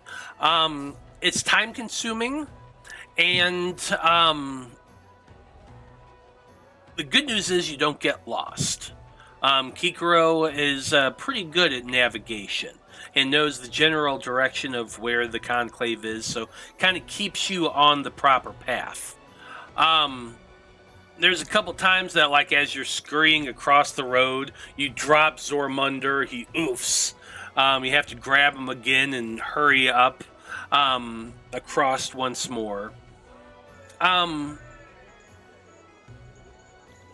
Both of you give me a perception check, but make it a blind check. Make it just to me.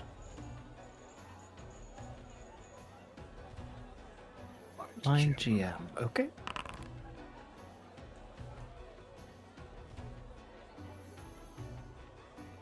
Okay. So, as you're making your way, Draven, you're hurrying into an alleyway, and as you turn back, you notice there's something across the road, just from the alley you just left, kind of hiding behind a box, but you see it's the top of a hood for just a moment as you're looking backwards. looks like they were watching you. Well, we don't know what's in the bag. So, rooftop? Onwards to the rooftops. Okay, so you're going to have to make a stealthy climb check. That should be fun. Stealth and then athletics.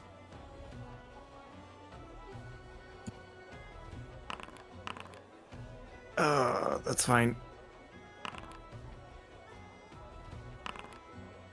That's better. I mean, see Hey, worse at least you than can lies. climb. yeah, you climb up you climb up a piping onto the roof of a building without question. It's very easy for the both of you to do this. You go hurrying away down the rooftop. It's a dwarven-built city, so everything's square and boxy. Mm-hmm. So it's easy to kind of jump from rooftop to rooftop. Give me perception checks, both of you. Again, blind to GM.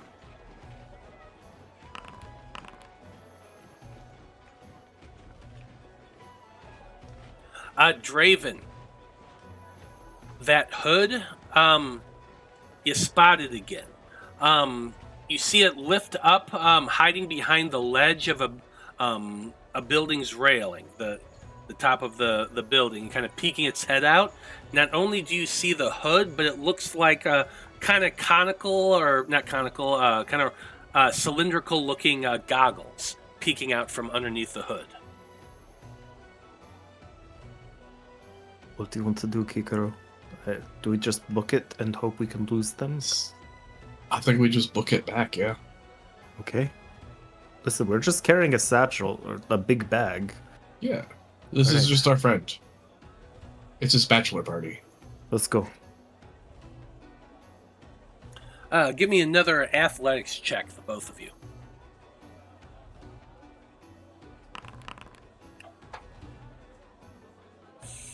It's Ugh. not great. You can hero point it if you want. Yeah, I'm gonna hero point that. Fair enough.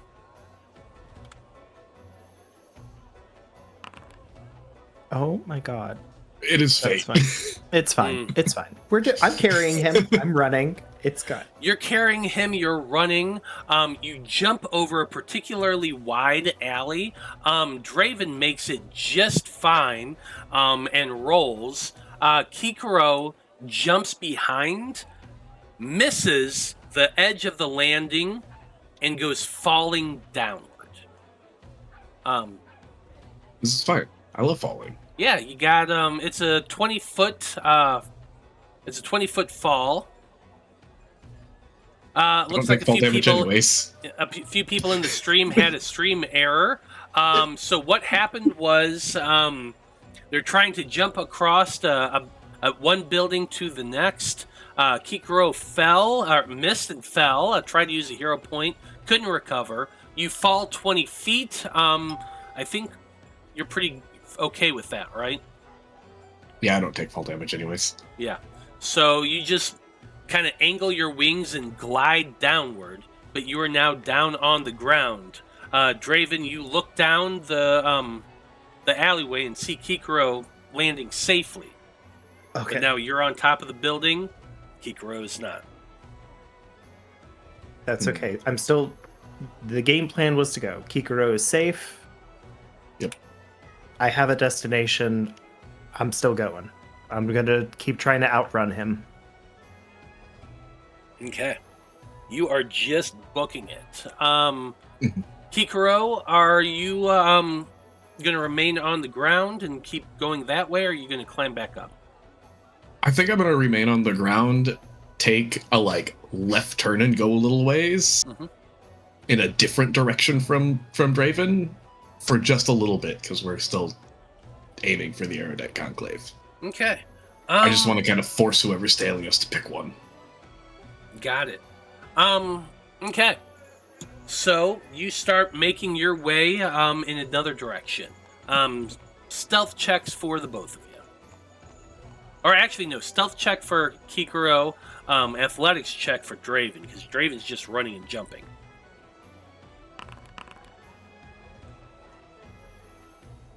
Nice. Okay, Kikiro, you go running off, making your way in an alternate windy route back to the Conclave, while Draven is just jumping from rooftop to rooftop, making a hastily retreat. Draven, I'm going to need, and Kikiro both, I'm going to need one more blind to GM perception check for this last leg of your journey.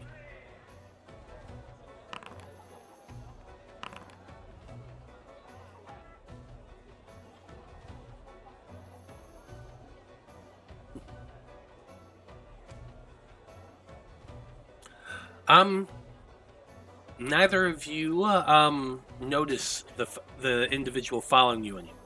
You both glance back every so often, and you're both fairly sure that you lost them. You eventually make your way back to the Conclave. The gates are shut and locked when you arrive.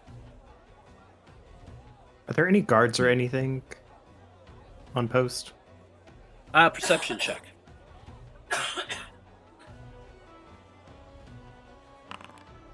23. And less than that. Okay. It takes you a minute to look around, but eventually you do spot somebody with a torch, making a wide arc around the grounds. Of the Erudite Conclave? Yes. Okay. I will get his attention. Okay, you call out to him.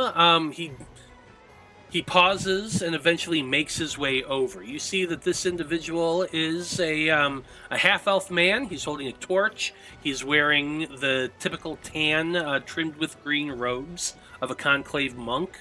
He looks at the both of you and the tied-up man you're holding. What's all this? We have done what was tasked by the Conclave. This is your matter. May we please come inside? Give me a diplomacy check.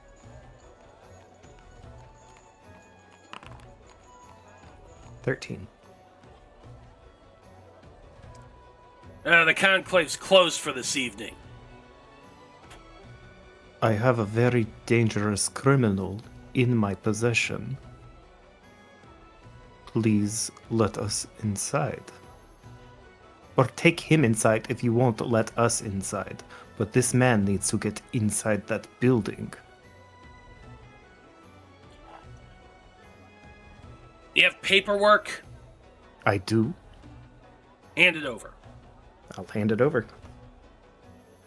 You hand it over. The half-elf opens it up, holds his torch up, looking at the papers, reading them slowly. Looks at the two of you, holds the torch towards the two of you to light your faces.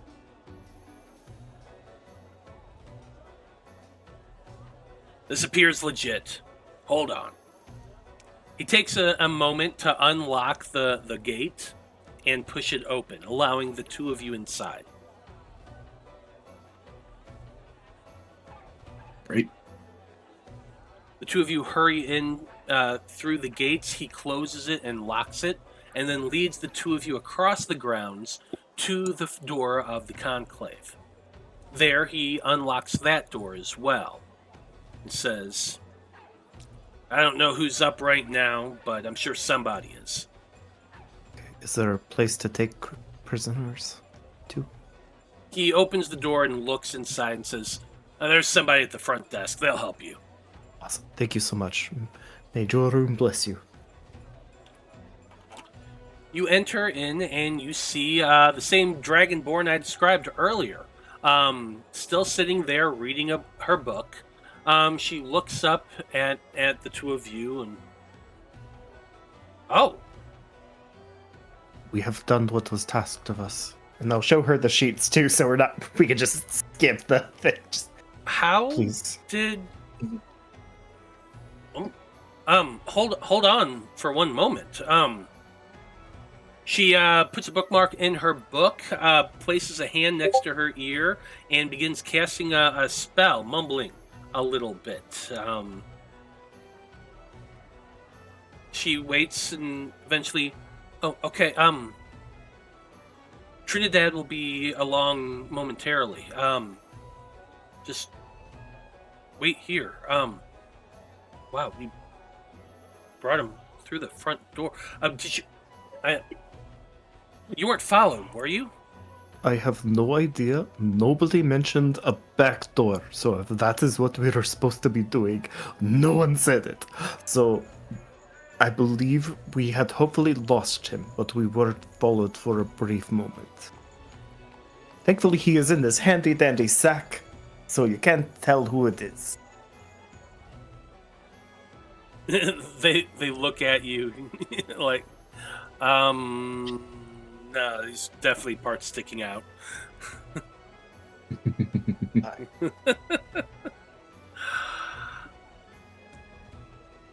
About 5 minutes later, a sleepy-looking lizard folk appears through the door. Trinidad looks at you both and says, how? It has been an evening. Would you like him here, or how would you like him? No, we, let's take him down to security. Right this way. Thank you. The lizard folk opens the doors and leads you into the back of the conclave, down a hallway and a flight of stairs into an area where there is a room with a door, table, chairs, and past that a small jail cell. Iron bars built into the walls, with a small door, also made of iron. Inside are two conclave monks, another dragonborn and another human. Both stand up and kind of look and seem surprised when Trinidad appears. And Trinidad tells them, "We have Zormunder. The Pathfinders were successful. I'm as confused as the rest of you, but let's get him in the cell."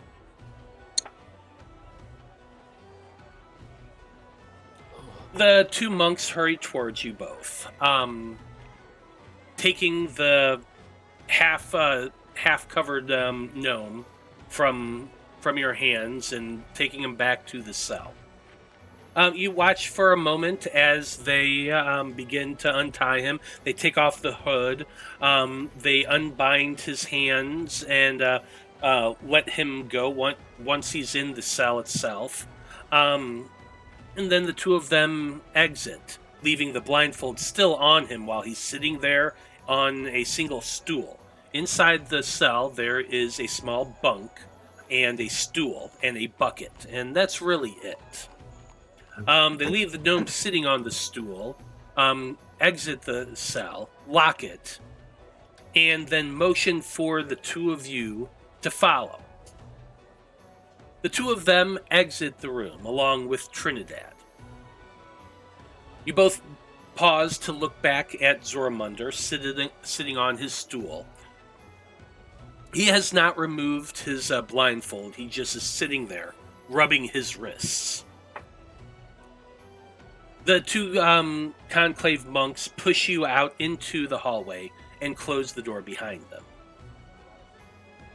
The two of them look at you up and down and say, "We were alerted that your group would be taking on this assignment. We weren't expecting you for a day or two at least. We figured when your group left, you were heading to the warehouse district to scope it out. How did you catch him so quickly?" A lot of dumb luck. I'm very tired, but we were very driven. This man has done a lot of atrocities. He has slighted my friends. He has slighted me. he needed to come to justice. Please do what you must with him, but I would like, if possible, a copy of anything he says. He has done so much wrong, and I need to know why. Make another diplomacy check.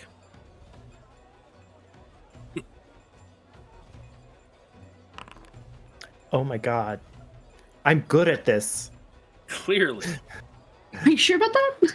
I should be good at this. I mean, it's fine. I'll accept it, but damn. Alright, that's fine. Anyway, the monks kind of look at you dubiously and says, "Oh, I'm sure it'll all be in the final report. Don't worry." Okay.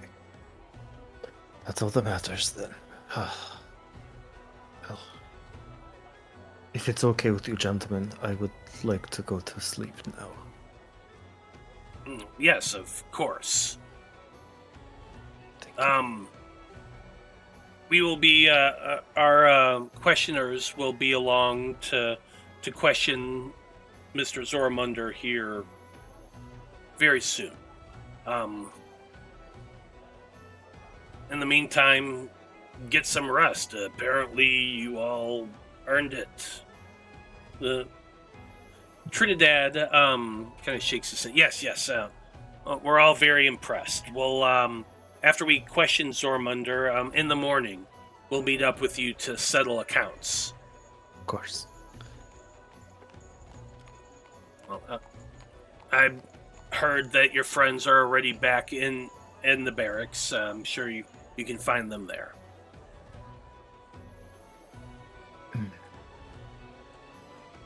Draven immediately is just like, they forgot my shield. I know that they did.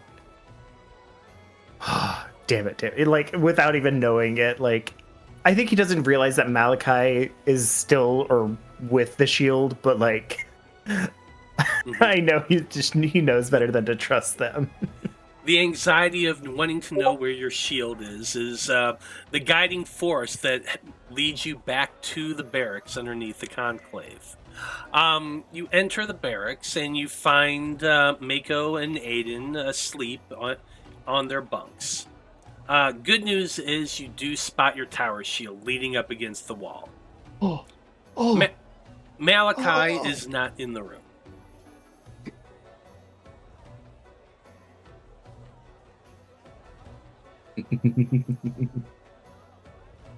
I have questions, but... Oh, they did not fail me. I'm so proud. Oh. Is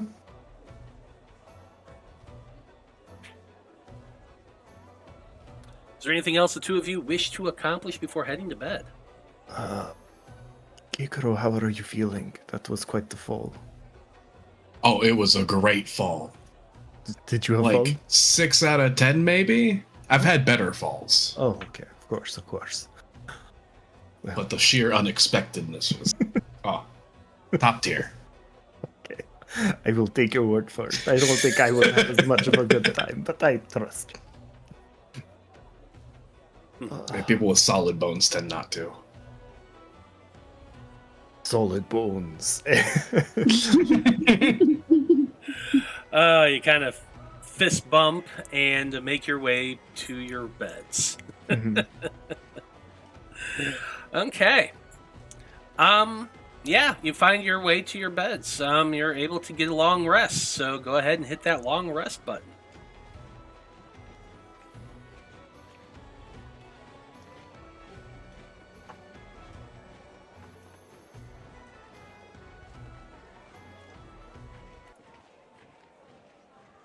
I didn't lose anything that I would need a rest for. Well, aren't you special?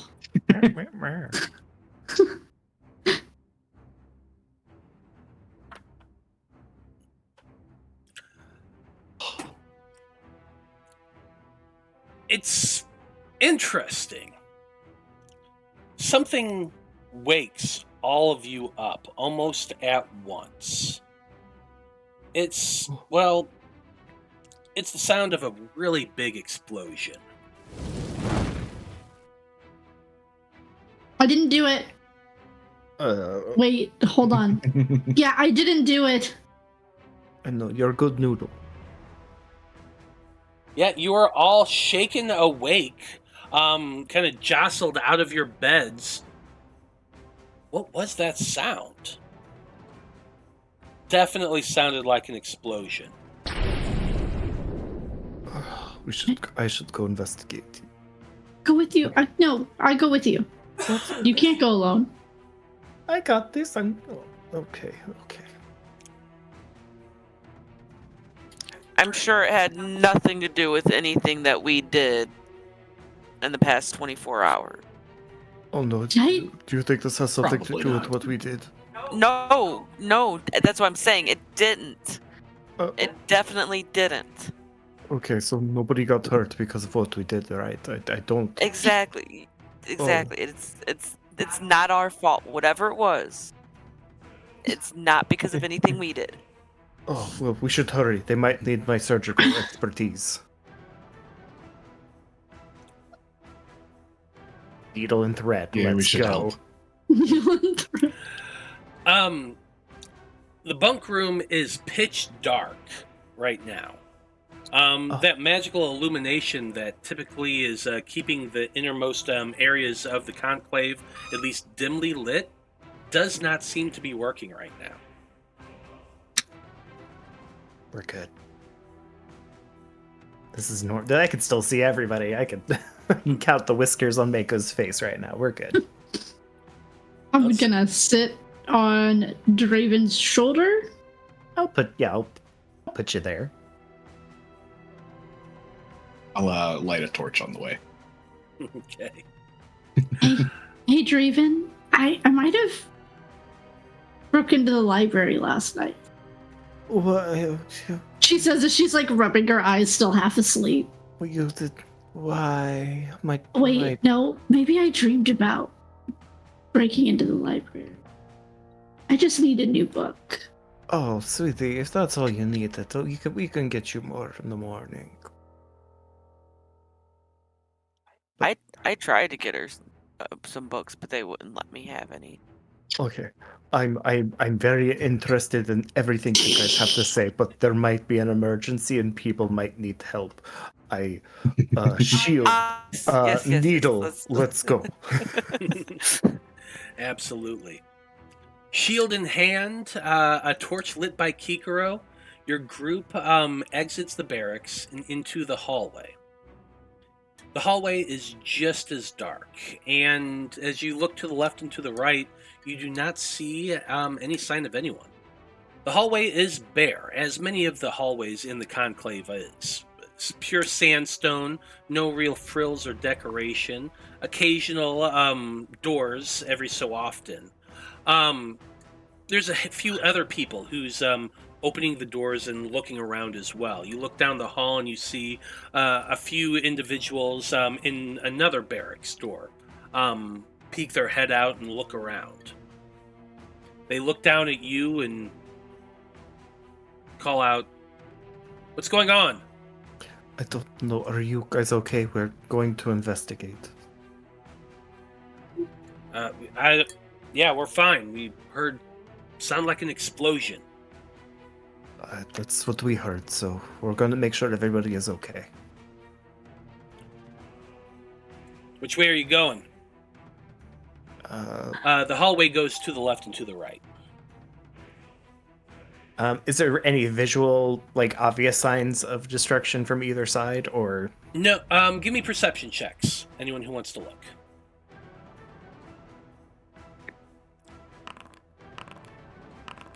Damn, Kikiro. Jeez, Kikiro the all-seeing. 31. You poke your head out, you look around Kikiro. You're also listening. And there is kind of an odd sound coming from the hallway to the right. It sounds like a kind of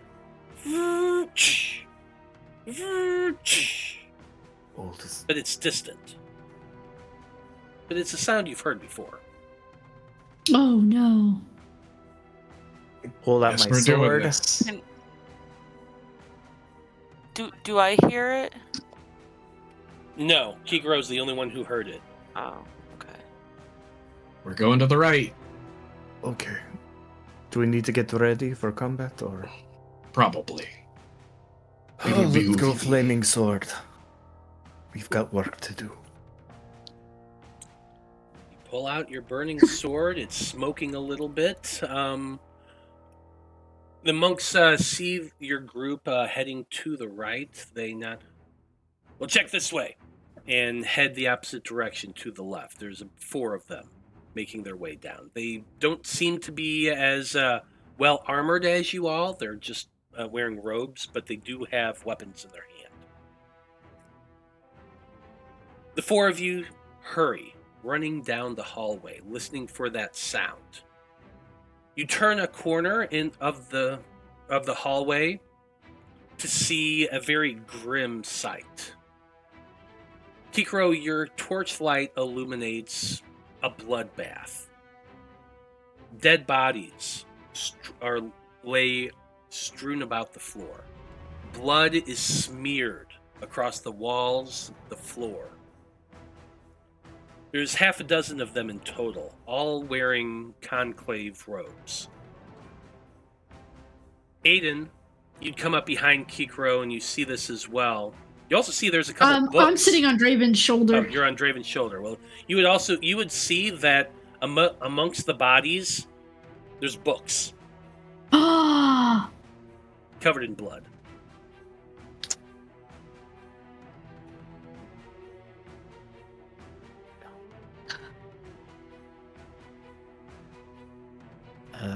Medicine checks on people if I can. Just I'll check their pulses. I'm looking for a specific book.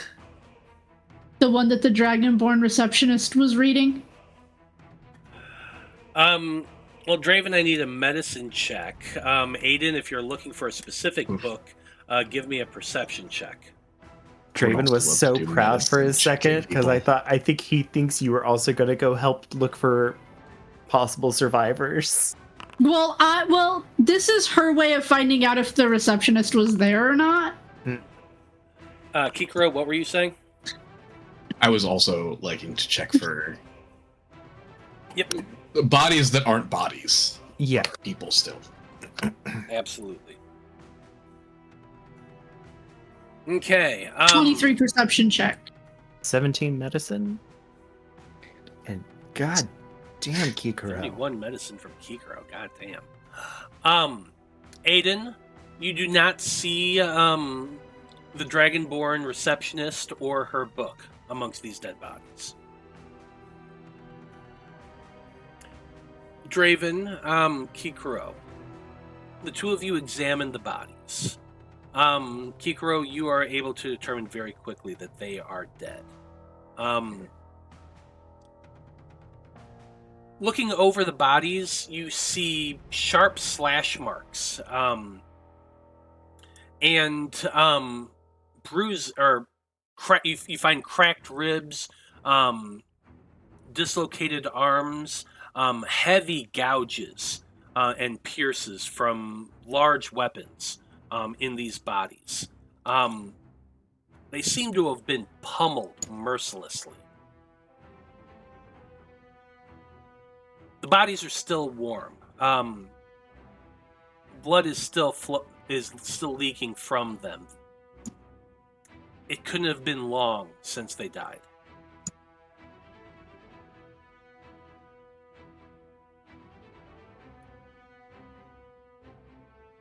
Okay.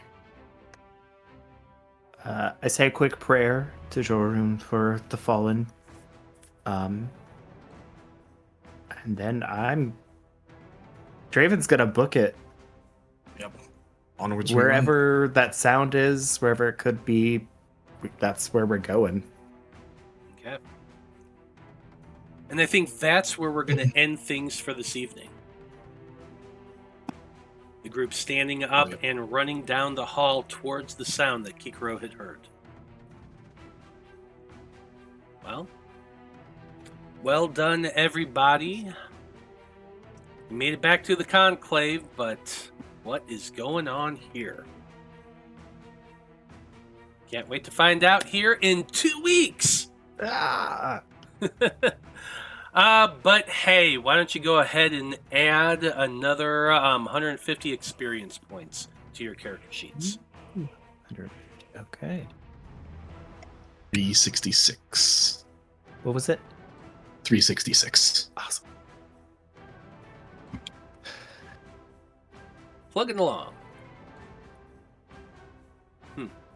Are you sure you didn't mean 800? Definitely not. Definitely not. I know, I'm so Fine. cruel. You are. But hey, thank you to everyone who watched this evening. We very much appreciate you tuning in and hanging out with us. Come back in 2 weeks to find out what is happening at the Conclave. Who is attacking them? It's going to be a blast. But in the meantime, I'm just going to go ahead and go around the table and have everybody tell us who they are and where we can find them on the internet. And Draven, you did the recap, so why don't you go ahead and go first? Ooh, what a session. Yeah, I'm John. I played Draven tonight. You can find me here every other Monday and Wednesdays. On Wednesdays, I am in the Imaginites campaign where I play Salem, the Green Ranger, if you will. Speaking of Green Ranger, I would also like to mention that upcoming over at Bard Rock Cafe in August, they will be doing a huge charity event for the Power Ranger Day. We're going to be having a bunch of different campaigns going on, one-shots, all Power Rangers theme. Proceeds are going to be going to Access Sports UK. So please feel free to check it out when that comes up. Also, you can find me at Blue Sky at johnport.bluesky.social. So. Heck yeah. Aeden, you're up next. Hello, I am Dyto. I was Aeden tonight. I will be back on Thursday with Tyranny of Dragons, where I think the groups I'm in just have a thing with stealing things. It's fun. Because we just stole a mummified hand, and one of our party members decided to touch it. So we'll figure out what that does, which is not good because it gives off an aura of dread before you touch it. Yeah. And then, yeah. I'm sure it's fine. He's by himself. Nobody's with him. Yeah. He'll be fine. That It's all definitely good. doesn't sound like anything bad could possibly happen there. Yeah, no, not at all. And then next week I'll be back with Strahd. We're getting in the nitty gritty. We're on a time crunch. Mm-hmm. And a lot of us are just itching to kill him. We just are tired of him. And even our cleric is. And it took a while for the cleric to be like, we're going to kill him. We're going to kill him. Can't wait. It's going to be fun. Kikiro, you're up next. Right on. I'm Delioth. I play Kikiro here every other Monday. You can also find me on Twitter or Blue Sky at Delioth Infinite. I don't think I have anything to plug right now. Oh, well. Maiko, you're up next. I'm Brandie. I played Maiko tonight, obviously. I am also here every other Wednesday, the opposite Wednesdays, playing Veed on Curse of Strahd. Otherwise, I'm on the socials as at River Dragon 82. That's River with a Y. Right on. Well, as always, I am Matthew R. Dawson, your friendly neighborhood host and game master here on the Random Rhapsody Network. You can always find me right here every Monday and Wednesday, running crazy games for crazy people and having a blast doing it. My socials are at Scruffy Wanderer. If it's a social and it exists, I'm on it, and that's the name. So go look me up there. Otherwise, stick around and hang out. After we're done with this, I'm going to do a raid. So we'll keep passing along the viewers. But in the meantime, on behalf of everyone here in the Æther-Tech Wars and everyone in the Random Rhapsody crew, I just want to say, Thank you, folks. It's been a delight. So long. Good luck. And until next time, hey, don't forget to fight the machine. And good night.